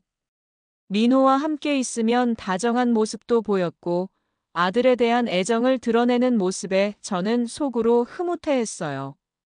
그러던 중 아들이 직장일로 바쁜 시간이 많아지고 며느리와 둘만의 시간이 늘어났어요. 처음에는 아들이 옆에 있을 때 며느리는 예의 바르고 배려 깊은 모습을 보였어요. 하지만 아들이 없을 때 그 태도는 점차 달라졌어요. 먼저 아들이 없을 때 며느리는 저와의 대화에서 점점 더 자주 자신만의 의견을 강하게 내세웠어요. 저희 집에서 밥을 먹을 때도 예전 같으면 저에게 음식을 담아주거나 한마디 덧붙였을 텐데, 그때는 무심하게 자기 접시에만 신경을 쓰고 저는 그저 음식을 준비하는 사람이 되어버렸어요. 아들이 없으면 그 순간만큼은 마치 제가 없었던 것처럼 느껴졌어요. 그런데 그 변화는 일시적인 것이 아니었어요. 시간이 지날수록 며느리의 태도는 점점 더 뚜렷하게 바뀌었어요. 아들이 있을 때는 언제나 그를 중심으로 이야기가 흘러갔고 아들을 위한 배려가 앞섰어요. 하지만 아들이 없으면 며느리는 점점 더 자기 중심적인 태도를 보였어요. 예를 들어 아들이 외출 중일 때 저와 며느리가 대화를 나누면 그녀는 자주 내가 말하는 중에 끼어들거나 제 의견에 전혀 신경 쓰지 않는 태도를 보였어요. 내가 아들의 어머니로서 말하는 내용에 대해 별로 관심을 두지 않는 듯한 모습이었어요. 그런 태도가 쌓여가면서 저는 점차 며느리의 이중적인 태도를 의식하게 되었어요. 그 외에도 아들이 없을 때 나타나는 그녀의 태도는 점점 더 분명해졌어요. 예를 들어 집에서 함께 식사를 할 때 며느리는 아들이 없으면 자주 혼자서 먼저 음식을 먹고는 했어요. 처음에는 저녁을 준비하느라 바쁜데 그런가 하고 넘기기도 했지만 아들이 없을 때마다 그 모습이 반복되니 불편함을 느끼게 되었어요. 며느리는 마치 자신이 이 집의 주인인 것처럼 행동하며 제게는 아무런 배려를 보이지 않았어요. 그 모습에 저는 아들이 없을 때마다 점점 더 며느리에게 상처를 받고 있다는 생각이 들었어요. 또 하나의 큰 변화는 아들 민호가 없을 때 며느리와 제가 서로의 이야기를 나누는 시간이 거의 없어졌다는 거예요. 아들이 있을 때는 그녀와의 대화가 자연스러웠어요. 하지만 아들이 자주 바쁜 일정을 보내기 시작하면서 며느리와 나누는 대화는 점점 줄어들었어요. 그 대신 며느리는 자주 다른 사람들과 소통하려 했고, 내가 뭔가 말하려 하면 그저 대충 넘기거나 다른 주제로 이야기를 바꾸려고 했어요. 내가 무언가 이야기를 꺼내면 그녀는 그 이야기를 흐지부지하게 만들고는 하던 일을 계속했어요. 그때마다 나는 며느리가 나에게 다가오지 않으려는 모습에 마음속으로 불편함을 느꼈어요. 그런데 이런 변화가 나타나는 이유가 무엇인지 나중에야 알게 되었어요. 아들이 있을 때는 며느리는 나와의 관계가 중요하다고 생각했을 거예요. 아들을 만나기 전 그녀는 우리 가족의 일원으로서의 역할을 잘 하려고 했어요. 아들이 있을 때는 언제나 가족이라는 이름 아래 하나가 되어야 한다는 의무감이 있었던 것 같아요. 그랬기에 그녀는 아들 민호 앞에서 저를 존경하는 태도를 보였고 나와의 관계를 잘 유지하려 했어요. 그러나 아들이 없을 때는 그런 의무감이 사라졌어요. 아들은 며느리에게 중요한 존재였고 그에게 의지하는 그녀에게 아들이 없을 때는 혼자 있을 때 더 자주 내 생각이 들지 않았던 거예요. 그리고 며느리가 아들이 없을 때 더 자주 제게 보여준 무관심은 단지 일시적인 태도가 아니라는 것을 깨달았어요. 아들이 없는 시간 동안 그녀는 자신의 생각이나 감정을 숨기지 않고 표현하기 시작했어요. 처음에는 그저 사소한 불편함으로 여겼지만 점점 더 그녀의 태도에서 숨겨진 자존심과 이기적인 성향이 드러나게 되었어요. 예를 들어 아들이 없을 때는 어머니, 제가 요즘 많이 바쁘니까 다시 와서 뵐게요. 라며 저에게 부담을 줄 때도 있었어요. 그런 말을 들을 때마다 저는 며느리가 아들과 있을 때와는 완전히 다른 모습을 보였다는 것을 확실히 느끼게 되었어요. 결국 며느리가 아들이 없을 때와 있을 때의 차이는 단지 행동에만 국한되지 않았어요. 그녀의 내면적인 변화도 확연하게 느껴졌어요. 아들이 없을 때 며느리는 자신이 중심이 되어야 한다는 생각이 강하게 들었을 거예요. 아들 민호와 있을 때는 가족 간의 조화로운 관계를 유지하려고 애썼지만 그가 없을 때는 그 조화가 무너지면서 본능적으로 자기가 우선이 되어야 한다고 느끼게 된 것 같아요. 저는 그동안 모든 것을 참아왔어요.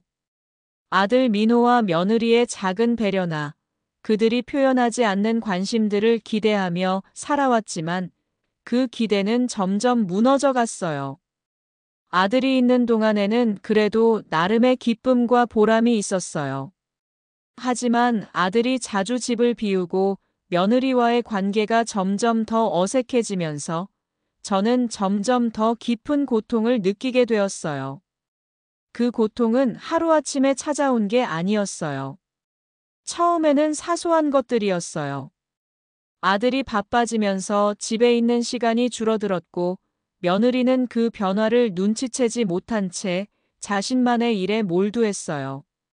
저는 그저 옆에서 지켜보는 것밖에 할 수 없었어요. 그녀가 자신만의 세상에 갇혀버린 듯한 모습에 마음이 아팠어요. 처음에는 그냥 이제 결혼한 며느리니까 그렇겠지 하고 넘기려고 했지만 시간이 갈수록 그것이 단순한 일이 아니라는 걸 깨닫게 되었어요. 그 고통은 바로 제가 점점 더 외로워졌기 때문이에요. 아들은 이제 자주 집에 오지 않았고 며느리는 자신만의 공간을 만들어 갔어요. 아들이 집에 있을 때는 그래도 서로 대화하고 함께 식사를 하며 시간을 보내는 일이 많았어요. 하지만 이제는 그 시간마저 사라졌어요. 아들이 바쁘다며 일에 몰두하고 며느리는 집에 있어도 마치 다른 곳에 있는 사람처럼 행동했어요. 그녀의 얼굴에 웃음은 점점 줄어들었고 대신 나를 피하는 듯한 차가운 시선이 늘어갔어요. 그동안 저는 그저 참았어요. 그녀가 나를 거부하는 것 같았지만 그걸 너무 직접적으로 드러내고 싶지 않았어요. 그녀의 태도를 무시하면서도 속으로는 많이 아팠어요. 며느리가 자주 나를 피하는 모습에 저는 그저 다른 이유가 있겠지 하고 넘어가려 했어요. 하지만 그 고통은 점점 더 심해졌어요. 어느 날 며느리가 저에게 심한 말을 한 적이 있었어요. 어머니, 왜 자꾸 이렇게 집에만 계세요? 저희는 바쁘니까 이제 저희만의 시간을 좀 가져야 하지 않겠어요? 그 말에 저는 충격을 받았어요. 며느리는 나를 자꾸 피하고 나는 그저 집에 있으면서 아무것도 하지 않는 사람처럼 여겨졌어요. 그날 저는 집에 혼자 남아 한참 동안 아무것도 할 수 없었어요. 울음이 나왔어요. 그동안 쌓여온 모든 감정들이 폭발한 순간이었어요. 이대로 계속 살아도 괜찮을까 그런 생각이 들었어요. 그녀가 나에게 쏟아낸 말들이 내 마음에 깊은 상처를 남겼어요. 자꾸 이렇게 집에만 계세요. 그 말은 마치 내 존재 자체를 부정하는 듯 했어요. 그 후에도 며느리의 태도는 달라지지 않았어요. 오히려 점점 더 차갑게 대하는 것 같았어요. 아들이 없을 때 그녀는 집에 오면 나와의 대화를 피하며 자신만의 공간에 갇혀 지내기 시작했어요. 처음에는 내가 아들에게 무엇인가 부탁을 하려고 하면 그녀는 대답조차 하지 않고 고개를 돌렸어요. 그리고 아들이 없는 시간에는 점점 더 나와 멀어졌어요. 대화의 끈을 놓지 않으려고 했지만 그럴수록 그녀의 태도는 점점 더 냉담해졌어요. 그날도 며느리가 저에게 오늘은 좀 편하게 쉬세요라는 말을 했어요. 그 말 속에는 여유로움과 걱정이 섞여 있었지만 저는 그것을 참을 수 없었어요. 편하게 쉬라는 말은 나를 일종의 불필요한 존재로 여기고 있다는 말처럼 느껴졌어요. 사실 며느리는 그동안 자주 어머니라고 부르며 나를 대했지만 그 말 뒤에는 점점 더 많은 거리감이 생겼어요. 내가 그녀에게 간섭하는 것 같다는 불안감도 드는 순간이 많았어요. 그럴 때마다 나는 자꾸 마음이 아프고 혼자서 벽에 기대어 울기도 했어요. 그렇게 점점 고통이 쌓였어요. 아들이 있을 때는 우리 사이에 다정함이라도 있었는데 이제 그 다정함도 사라졌어요. 며느리가 아들이 없을 때마다 보였던 차가운 태도와 나를 멀리하는 모습은 점점 더 큰 상처로 다가왔어요. 그것은 단순한 냉담함이 아니었어요. 나는 마치 아무런 존재도 아닌 것처럼 느껴졌어요. 나름대로 가족을 위해, 아들을 위해 모든 것을 희생하면서 살았다고 생각했는데 그 모든 것들이 결국 나를 멀리하는 도구가 되어버린 것 같았어요. 며느리는 이제 더 이상 나를 가족처럼 대하지 않았어요. 그저 의무감에서 나를 대하는 것 같았고 그 속에서 느껴지는 외로움은 너무나 컸어요. 나는 그저 가족을 위해, 아들을 위해 살아왔지만 그들이 나를 어떻게 대하는지, 나에게 어떤 감정을 가지고 있는지 알 수 없었어요. 내가 얼마나 고통스러워하고 있는지조차 그들은 모르고 있는 것 같았어요. 점점 더 쌓여가는 고통 속에서 나는 갈수록 더 외로워졌어요. 아들은 자주 집을 비웠고 며느리는 점점 더 나와의 거리를 두었어요. 나는 하루하루가 고통스러워지면서 나 자신을 돌보는 방법도 잊어버렸어요. 그 고통이 커져만 갔어요. 저는 매일같이 며느리의 행동에 대해 의심을 품고 있었어요. 그 의심이 처음에는 아주 작은 것에서부터 시작되었어요. 아들 민호는 바쁘다는 이유로 자주 집을 비웠고 며느리는 그녀의 일상 속에 빠져 있었어요. 처음에는 그냥 바쁜 일상 때문이라고 생각했어요. 하지만 시간이 지나면서 그 의심은 점점 더 커졌어요. 아들은 항상 바쁘다고 했고 며느리는 내가 집에 있을 때마다 점점 더 자주 외출을 했어요. 외출 후에 돌아오면 그녀는 아무렇지 않게 집안일을 하거나 TV를 보며 시간을 보내곤 했어요. 그때마다 나는 점점 불안감을 느꼈어요. 왜 자주 외출을 할까? 그 외출은 과연 필요했을까? 처음에는 단순히 가족 간의 갈등을 피하려는 행동이라고 생각했지만 시간이 지나면서 그 외출이 어떤 이유에서 비롯된 것인지 궁금해졌어요. 며느리가 외출을 할 때 저는 항상 그녀의 행동을 유심히 살폈어요. 외출 후에 돌아오는 그녀는 마치 아무 일이 없었다는 듯 자연스럽게 집안일을 하며 내가 물어보면 너무나 간단하게 대답했어요. 친구 만나러 갔다 왔다. 쇼핑하다 왔다. 가족 모임이 있어서 갔다 왔다 이런 답변이 전부였어요. 그런데 그 답변 뒤에는 무언가를 숨기고 있는 듯한 기분이 들었어요. 그럴 때마다 나는 자꾸 의심이 생겼어요. 왜 그렇게 자주 외출을 하는 거지? 라고 자문하기 시작했어요. 어떻게 그런 일이 일어날 수 있을까? 그 의심은 점점 더 깊어졌어요. 무엇인가가 그동안 드러나지 않던 부분에서 조금씩 빛을 보기 시작한 것 같았어요. 며느리의 태도, 말투, 그리고 행동은 단순한 변명으로는 해결되지 않는 문제들로 점점 더 꼬여갔어요. 며느리는 이제 아들에게도 자주 전화를 걸고 아들 민호에게는 무언가를 부탁하는 일도 많아졌어요. 아들이 없는 시간 동안 며느리는 혼자서 무엇인가를 하려고 애쓰는 모습이었어요. 아들이 자주 바쁘다는 것을 알기 때문에 그럴 때마다 아들에게 여러 가지 일을 부탁하는 모습이 계속 보였어요. 그리고 그 부탁은 점점 더 많아졌어요. 처음에는 작은 부탁이었지만 나중에는 더 큰 부탁으로 바뀌었어요. 그 부탁들은 처음에는 단순히 일상적인 것이었어요. 가게에서 이것 좀 사다 줘. 친구가 보내준 선물 좀 집에 가져와 줘. 이번 주말에 바쁜 일이 있어서 외출하고 싶으니 아버지 좀 챙겨줘 등등. 그런 부탁들이 쌓여갔어요. 하지만 그것이 반복될수록 저는 이상함을 느꼈어요. 왜 그럴까? 라는 질문이 계속해서 제 머릿속을 맴돌았어요. 그런데 어느 날 제게 한 가지 일이 발생했어요. 며느리가 외출하고 집에 돌아오지 않던 날, 저는 혼자서 집에서 기다리고 있었어요. 그런데 며느리가 돌아오는 시간에 그녀의 손에 들려있는 가방에서 무언가가 나왔어요. 그 가방 안에서 한 통의 편지가 나왔는데 그것은 제가 본 적이 없는 사람이 보낸 편지였어요. 저는 그 편지를 들고 며느리가 돌아올 때까지 기다렸어요. 그리고 그녀가 집에 들어오자마자 저는 그 편지를 물어봤어요. 이건 뭐야?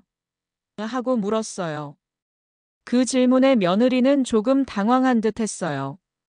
어머니, 그게 뭐냐면. 그녀는 말을 멈추고 잠시 생각하더니 마침내 입을 열었어요. 그건 제 친구가 보내준 거예요. 그냥 우정의 선물이라서요. 하지만 그녀의 눈빛에는 의심이 가득했어요. 그녀는 자꾸만 제 눈을 피하려고 했어요. 저는 그 눈빛에서 무언가를 숨기고 있다는 확신이 들었어요. 그래서 그 편지를 그대로 제 손에 쥐어주며 말했어요. 정확히 뭐가 들어있는 거지? 그때 며느리는 잠시 고민하더니 결국 아무 말도 하지 않았어요. 그 순간 저는 분명히 그녀가 뭔가 숨기고 있다는 것을 알았어요. 그동안 느꼈던 작은 의심들이 이제는 명확한 진실로 다가오기 시작했어요. 그녀는 무엇을 숨기고 있을까? 그녀가 무엇을 하고 있는 것일까? 라는 생각이 계속해서 제 머릿속을 떠나지 않았어요. 그 편지는 단순한 우정의 선물이 아니었어요. 저는 그 뒤로 며느리의 행동을 더욱 예리하게 살피기 시작했어요. 그녀가 하는 말과 행동 하나하나가 이제는 전혀 믿을 수 없게 느껴졌어요. 며느리는 제가 그녀의 의심을 눈치챘다는 걸 알게 된 듯 했어요. 그녀는 점점 더 자주 집을 비우기 시작했고, 저는 그럴 때마다 혼자서 자꾸만 의심을 키우게 되었어요.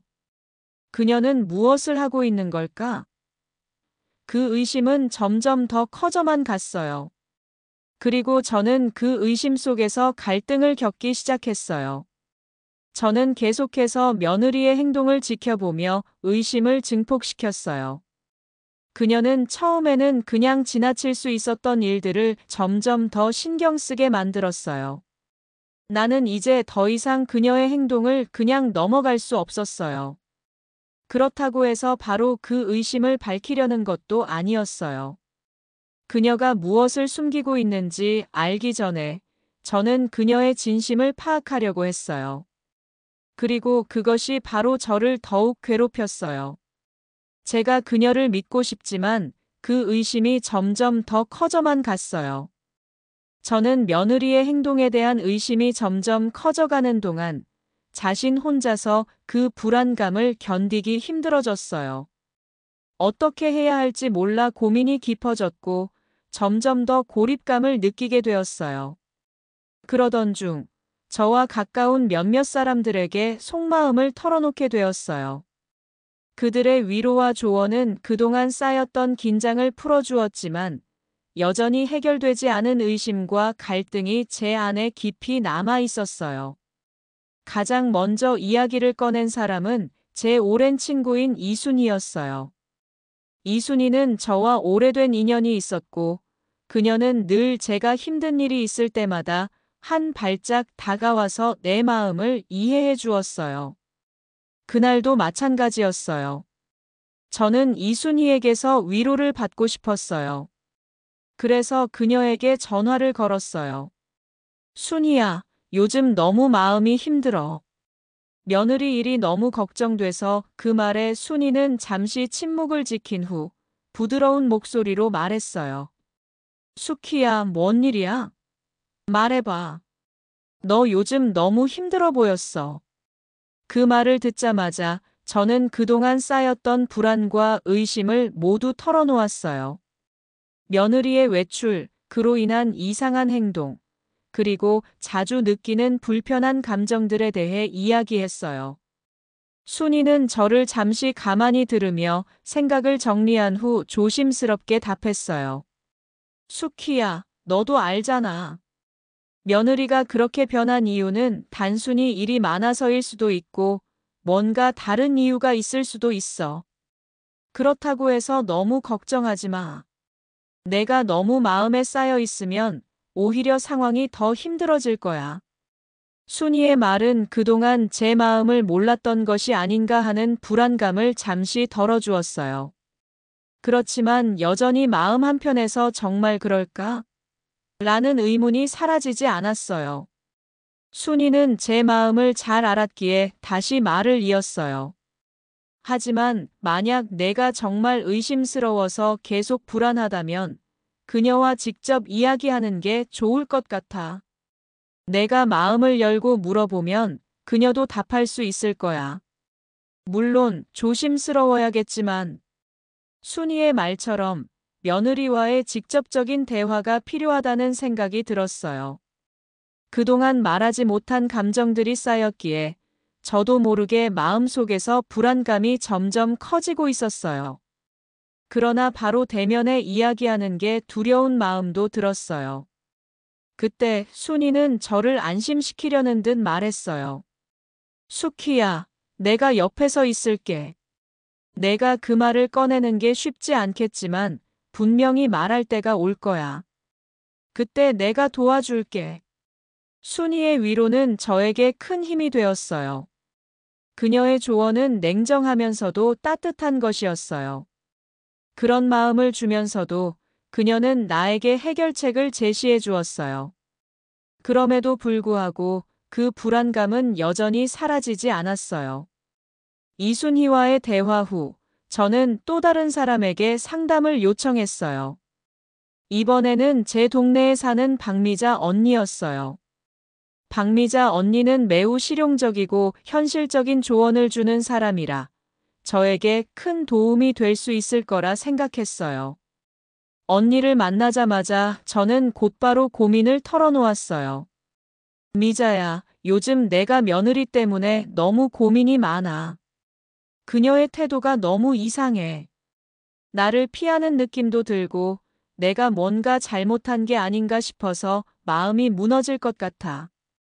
박미자 언니는 저를 보고 잠시 생각에 잠기더니 이내 뚜렷한 의견을 말했어요. 수키야, 내가 봤을 때는 내가 너무 며느리에게 신경을 많이 쓰고 있는 것 같아. 물론 그게 자연스러운 마음일 수도 있지만 며느리도 자기를 좀 자유롭게 두고 싶어 할 수 있어. 그게 너무 부담스러울 수 있어.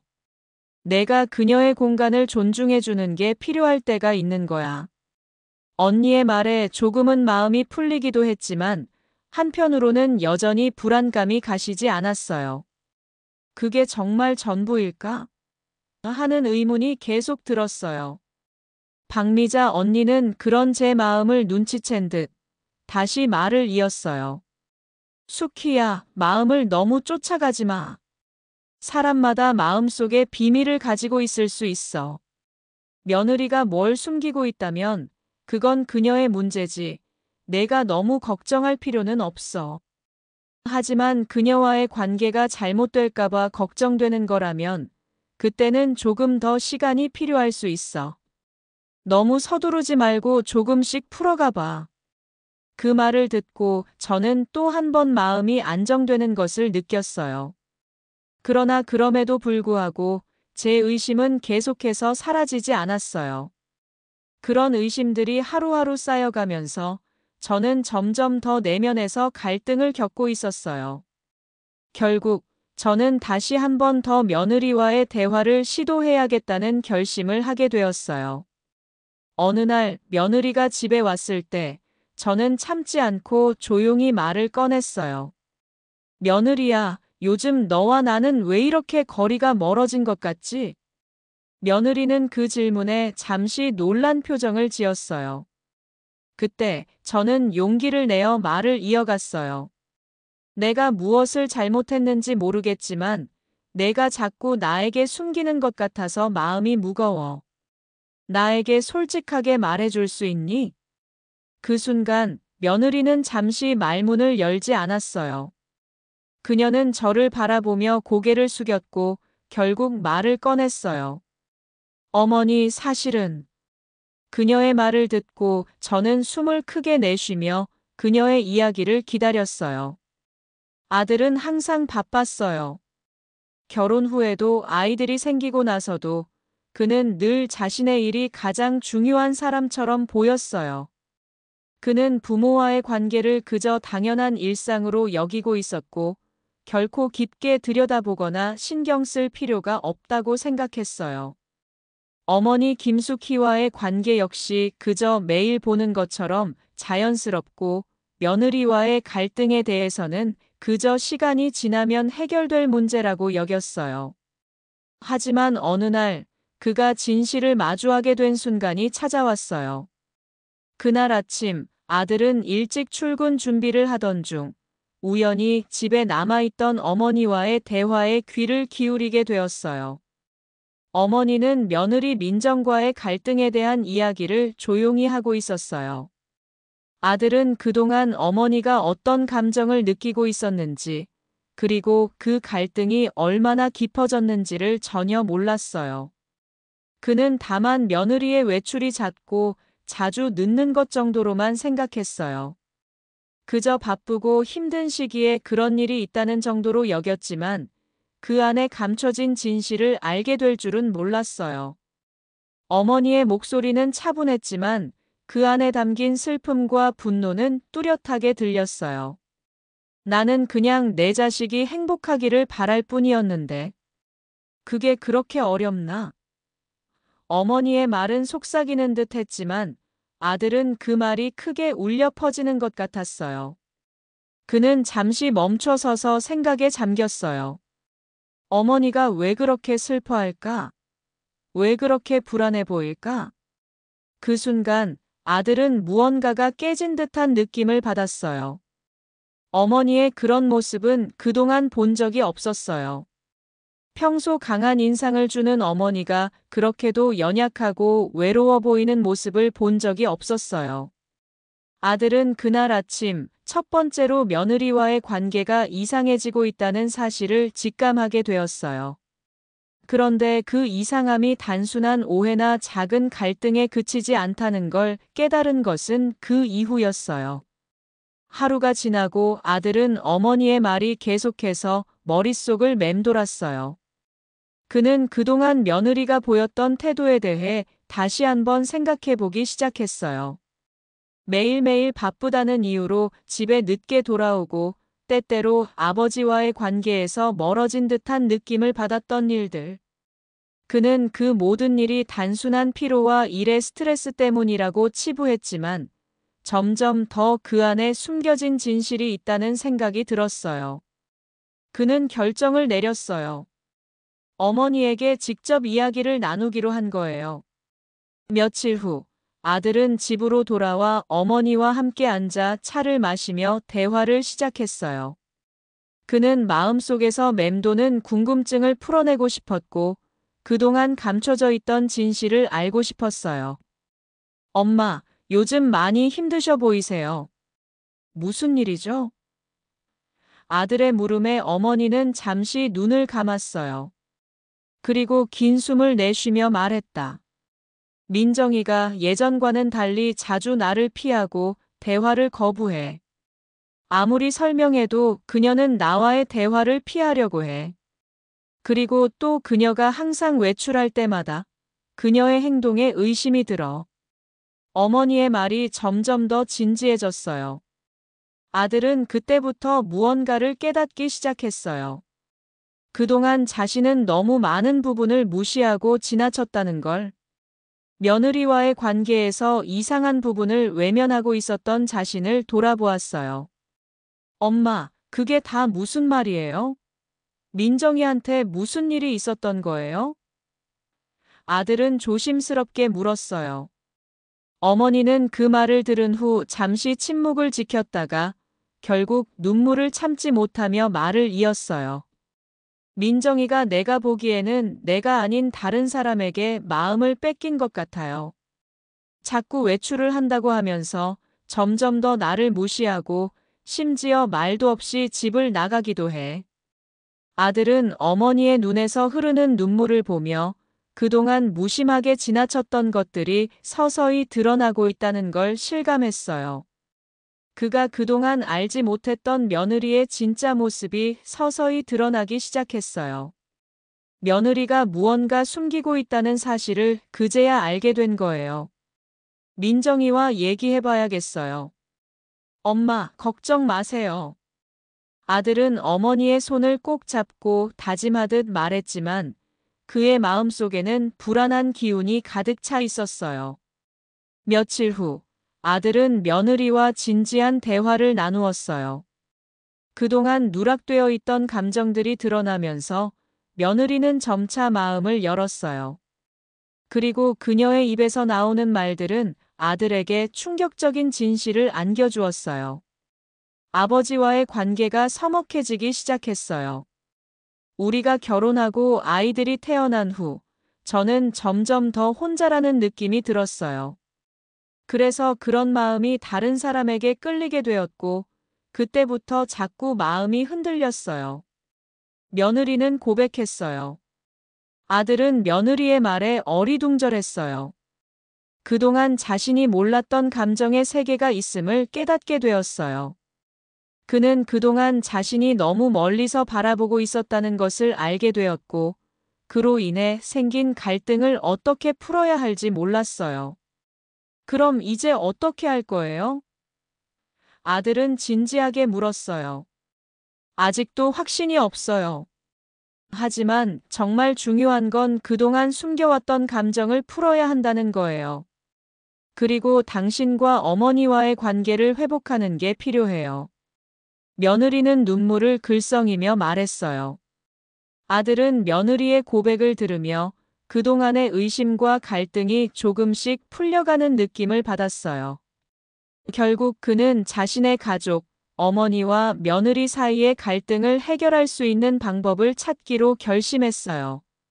하지만 그 길은 쉽지 않았어요. 며느리와의 대화가 끝난 후 아들은 많은 생각을 하게 되었어요. 그리고 그는 점점 더 가족과의 관계를 회복하려는 노력을 시작했어요. 그리고 그는 점점 더 가족과의 관계를 회복하려는 노력을 시작했어요. 아들은 그동안 쌓여온 갈등을 끝내고 며느리에게 복수하기로 결심했어요. 그 복수는 단순히 감정적인 폭발이나 단기적인 해결이 아니었어요. 그의 복수는 며느리와의 이혼으로 결정되었어요. 자신이 얼마나 오랫동안 무심하게 그녀의 행동을 눈감아줬고, 그로 인해 가족 간의 갈등이 얼마나 깊어졌는지 깨달았을 때, 그는 더 이상 그 관계를 지속할 수 없다고 느꼈어요. 그는 며느리에게 그 결단을 내리기로 했어요. 그는 며느리 민정과의 결혼 생활을 끝내야 한다는 강한 결심을 하게 되었어요. 어머니와의 관계도 자신과의 관계도 며느리의 태도 때문에 점점 더 악화되었고, 이제 더 이상 그런 관계를 지속하는 것이 자신과 가족에게 좋은 영향을 미치지 않는다고 느꼈어요. 그에게 있어서 복수는 단순히 며느리에게 대가를 치르게 하는 것이 아니었어요. 그것은 가족 간의 존중과 신뢰가 회복되는 과정이었고, 그 과정에서 자신이 해야 할 일들이 무엇인지에 대한 깊은 고민이었어요. 아들은 결국 이혼을 결심한 이유를 며느리에게 설명하려 했어요. 그는 이혼을 단순히 복수로 보지 않게 하려고 노력했어요. 그것은 그가 진지하게 느낀 것들이었고, 그가 어떻게든 가족의 평화를 회복하기 위한 마지막 방법이었어요. 아들은 며느리에게 진지하게 이야기하기 시작했어요. 우리 이렇게 계속 살면 서로 상처만 남을 거야. 나도 너도, 그리고 엄마도 더 이상 참을 수 없어. 내가 결혼 생활을 계속 이어가면 결국 모든 것이 더 망가질 거야. 그의 말은 차갑고 단호했어요. 그동안의 갈등과 며느리의 이중적인 태도가 그에게 어떤 영향을 미쳤는지, 그가 얼마나 고통스러웠는지를 느낄 수 있었어요. 하지만 그럼에도 불구하고 그는 그 결정을 내렸어요. 이혼이라는 결단은 그에게 너무도 중요한 일이었어요. 그는 자신과 가족을 위한 선택을 내리기로 했어요. 우리 이혼하는 게 맞아. 나는 더 이상 너와 함께 있을 수 없다고 생각해. 그 말을 들은 며느리는 잠시 말을 잇지 못했어요. 처음에는 믿을 수 없다는 듯이 그저 아들의 얼굴을 멍하니 바라보았어요. 그녀는 그가 어떤 결정을 내릴지 전혀 예상하지 못했어요. 그녀는 그동안 아들의 다정함에 기대며 그리고 어머니와의 관계를 유지하려고 했지만 이제 아들은 그녀의 모든 것을 용서할 수 없다고 결정한 것처럼 보였어요. 너 정말로 이혼하려는 거야? 그녀는 떨리는 목소리로 물었어요. 아들은 며느리의 말을 무시하고 또 한 번 결단을 내리며 말했어요. 네, 이혼이 우리가 해결해야 할 문제라고 생각해. 그녀는 더 이상 할 말이 없었어요. 모든 것이 무너진 것처럼 느껴졌어요. 아들은 그동안 자신에게 숨겨왔던 감정들을 한 번에 끄집어낸 것 같았어요. 며느리는 결국 자신이 어떤 선택을 했는지, 무엇을 잘못했는지, 그동안 놓친 부분들을 깨닫게 되었어요. 그러나 그 깨달음은 너무 늦은 것이었어요. 아들은 며느리에게 결혼 생활을 끝내겠다는 결정을 내리면서 그들의 관계에서 발생한 모든 갈등과 문제를 끝내고 싶었어요. 그는 며느리에게 이혼 후에도 서로를 존중하며 각자의 길을 가야 한다는 생각을 전했어요. 이제는 각자 다른 길을 가야 해. 더 이상 얽히지 말고 서로를 위한 길을 찾아야 할 때야. 이혼은 그가 내린 결단이었지만 그 결단을 내리기까지 그가 겪었던 갈등은 깊었어요.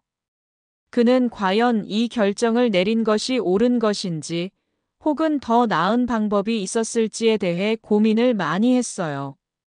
그러나 결국 그는 가족과의 관계를 우선시하고 며느리와의 결혼 생활을 마무리 지어야 한다는 결심을 굳혔어요.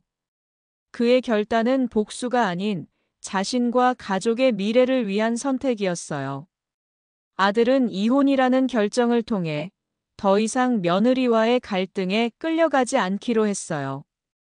그는 이제 더 이상 과거에 얽히고 꼬인 감정들에 휘둘리지 않겠다고 다짐했어요. 며느리와의 이혼이 끝난 뒤 그는 새로운 시작을 향해 나아갈 수 있게 되었어요. 그동안 상처받았던 모든 것들이 조금씩 회복되었고 그는 어머니와의 관계를 다시 한번 생각하며 평화로운 삶을 살기 위해 노력했어요. 내 마음속에 큰 변화가 일어나기 시작했어요. 아들이 며느리와 이혼한 후 한동안 말없이 지내던 우리가 조금씩 변해갔어요. 처음에는 그저 시간이 지나가길 기다리기만 했어요. 내가 아들에게 할 말이 많았고 아들도 나에게 말할 것이 많았지만 서로 눈치만 보며 말을 하지 않았어요. 하지만 시간이 흐르면서 아들이 점점 나에게 다가오기 시작했어요. 내가 아들에게 정말 원하는 것은 단 하나였어요. 바로 그가 행복해지는 거였어요. 아들이 며느리와의 갈등 속에서 고통받는 모습이 내 마음을 아프게 했거든요. 그가 결혼을 끝내기로 결심하면서 비로소 나는 조금 안도할 수 있었어요. 그래도 이혼은 아들에게 정말 큰 결정이었을 텐데 그가 그런 결정을 내렸다는 사실이 마음에 걸리기도 했어요. 내가 그 결정을 내려준 것도 아니고 그가 겪었던 고통을 이해하려고만 했지 제대로 함께 해결하지 못한 것 같아서 미안한 마음이 컸어요. 엄마, 그동안 너무 힘드셨죠? 아들이 조심스럽게 말을 꺼냈어요. 그런 말을 듣는 게 처음이라 당황스러웠지만 동시에 너무 기뻤어요. 그동안 서로의 감정을 제대로 표현하지 않았으니까 아들이 먼저 다가오는 게 마치 새로운 시작처럼 느껴졌어요. 그동안 많이 미안했어. 내가 너에게 관심을 덜 줬던 것 같아. 내가 말했어요. 아들은 고개를 끄덕이며 나를 바라보았어요. 그 눈빛에 담긴 진심이 느껴져서 나는 마음이 뭉클해졌어요. 예전에는 아들이 멀게만 느껴졌었는데 이제는 조금씩 마음을 열고 진지하게 이야기할 수 있는 시간이 온 것 같았어요. 엄마, 나도 많이 부족했어요. 내가 어머니에게 더 많은 시간을 보냈어야 했는데, 그때는 너무 바빠서 그런지 미처 생각하지 못했어요. 아들이 나에게 진심을 담아 말했어요. 그 말을 듣고 나는 그가 이렇게 성숙해졌다는 걸 느꼈어요. 내가 아들에게 미처 해주지 못한 것들이 너무 많았다는 생각이 들었지만, 그래도 지금부터라도 그 빈 자리를 채워주려고 애쓰기로 했어요. 그때부터 조금씩 우리는 다시 서로를 이해하려 노력했어요. 아들은 나에게 자주 연락을 주었고, 나는 그의 연락을 받을 때마다 마음이 따뜻해졌어요. 아들이 나에게 이렇게 다가와 준다는 사실이 너무 고마웠어요. 예전처럼 연락이 없었던 때를 떠올리면, 이제는 우리의 대화가 점차 자연스럽게 이루어지고 있다는 게 정말 기쁘게 느껴졌어요. 엄마, 앞으로 자주 만날 수 있을까요? 아들이 조심스레 물었어요. 그 질문에 나는 잠시 생각하다가 대답했어요. 그래, 우리 더 자주 만나자. 너랑 시간을 보내고 싶은 마음이 커졌어. 아들은 내 말에 고개를 끄덕였어요.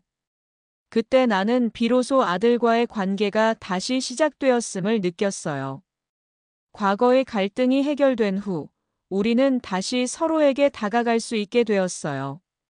아들이 나에게 보내는 관심과 사랑이 너무 고마워서 나는 그에게 더 많은 관심을 주기로 결심했어요. 아들아, 나도 이제 너에게 더 많은 사랑을 줄게. 내가 잘못했다고 생각하지 않아요. 우리 서로에게 부족한 부분이 있었지만 이제는 그걸 채워나가면 돼. 내가 말하자 아들은 부드럽게 웃으며 나를 바라보았어요.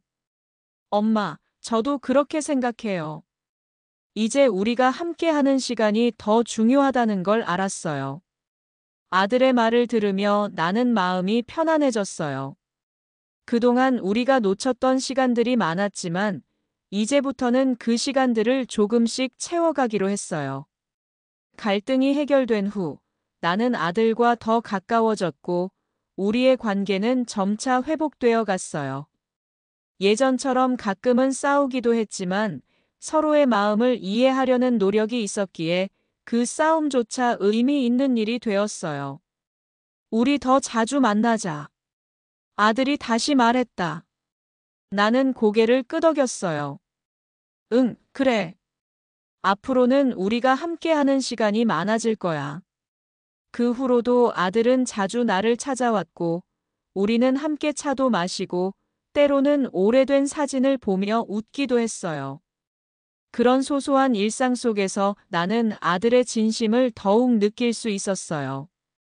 아들의 이혼이라는 큰일이 있었지만, 그것이 오히려 우리 사이의 거리를 좁히는 계기가 되었어요. 나는 이제 아들만큼 나 자신도 소중하게 여길 수 있게 되었고, 아들은 나를 다시 소중히 여기기 시작했어요. 우리 관계는 더 이상 예전처럼 어색하거나 서먹하지 않았어요.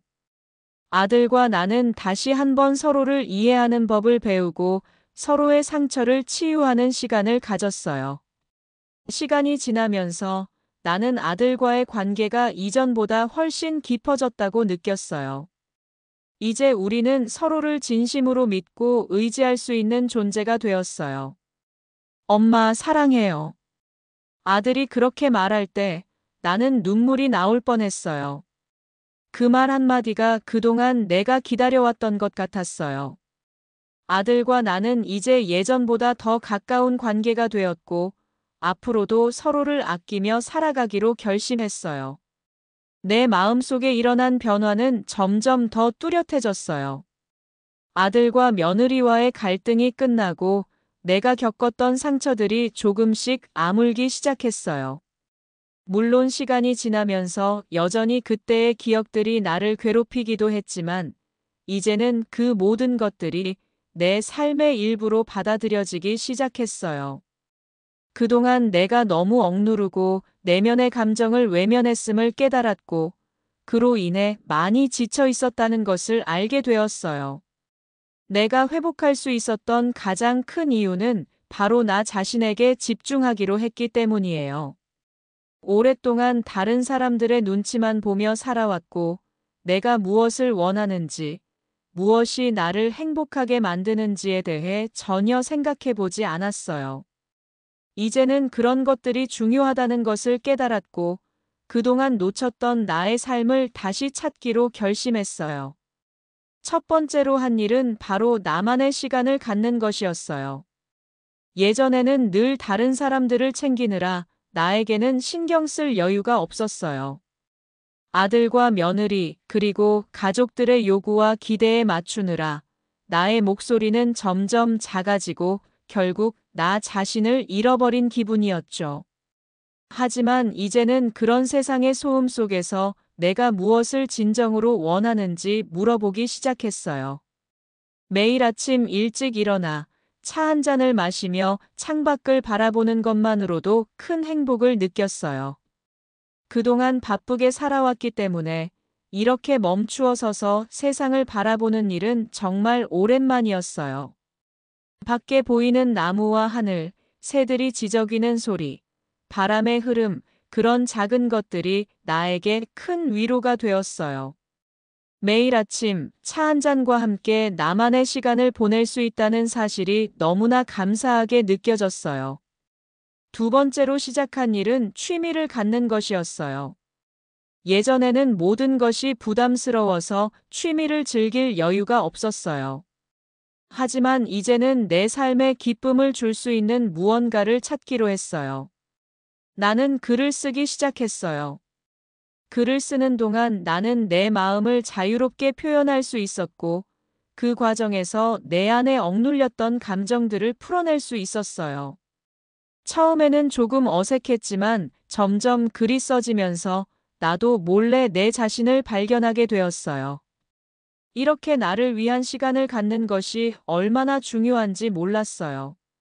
나는 가끔 혼자 말하면서 웃었어요. 정말 오랜만에 나만을 위한 시간을 보냈기 때문이에요. 내가 나를 돌보는 것이 그렇게 중요한 일이었을 줄은 그동안 몰랐어요. 글을 쓰면서 나의 과거와 내면을 돌아보았고, 내가 그동안 얼마나 많은 상처를 안고 살아왔는지 알게 되었어요. 그러나 그 모든 것이 지금의 나를 만들었다는 생각에 나는 더 이상 그 상처들을 두려워하지 않기로 했어요. 상처가 있었기에 내가 더 강해졌다는 걸 이해하게 되었죠. 셋째, 나는 나만의 소소한 여행을 시작했어요. 긴 여행은 아니었지만 가고 싶은 곳을 정해놓고 하루나 이틀씩 떠나는 여행을 시작했어요. 그런 여행은 나에게 큰 위안이 되었어요. 주변 사람들의 말을 듣고 내가 해야 할 일들을 생각하지 않고 오직 나만을 위해 시간을 보내는 것이 너무나 소중했어요. 예전에는 자식들과 함께 여행을 가곤 했지만 지금은 혼자서 가는 여행이 나에게 더 큰 의미를 주었어요. 물론 처음에는 혼자 여행을 가는 것이 두려웠고 불안했지만 그런 감정들도 시간이 지나면서 사라졌어요. 혼자 보내는 시간도 이렇게 즐거울 수 있다는 걸 깨달은 거죠. 그렇게 점점 내 삶은 달라지기 시작했어요. 내가 원하는 것들을 조금씩 찾고 내가 행복할 수 있는 방법들을 알아가면서 나의 내면도 회복되었어요. 예전에는 누군가를 위해서만 살았다면 이제는 내가 나를 위해 살기로 결심했어요. 나에게는 내가 필요한 존재라는 것을 알게 되었고 그 사실이 너무나 소중하게 느껴졌어요. 그리고 어느 날 아들이 내게 이렇게 말했어요. 엄마, 요즘은 행복해 보여요. 그 말을 듣고 나는 마음속으로 웃었어요. 아들이 그런 말을 해주었을 때 나는 내가 정말로 변화했음을 느꼈어요. 내 삶의 의미를 찾고 내가 진정으로 원하는 것을 할 수 있게 되었기 때문이에요.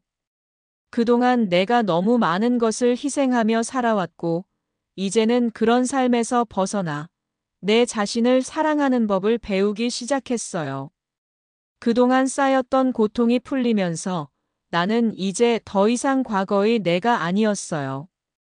아들, 며느리와의 갈등, 그 모든 아픈 기억들 속에서 나는 내가 변할 수 있다는 희망을 찾았어요. 아들에게서 받은 그 작은 한마디가 내게 큰 힘이 되었어요. 엄마, 행복해 보여요. 그 말 한마디가 나에게는 세상에서 가장 소중한 말이었어요. 이제 나는 더 이상 다른 사람의 기대에 맞추어 살지 않기로 했어요. 나 자신을 위해 살아갈 거예요. 나만의 길을 걸으며 나만의 행복을 찾는 삶을 살아갈 거예요. 내가 아끼고 사랑할 수 있는 사람들은 많겠지만 가장 중요한 건 내가 나를 사랑하는 법을 배우는 것이었어요. 그리고 나는 그 길을 걸어가기로 했어요.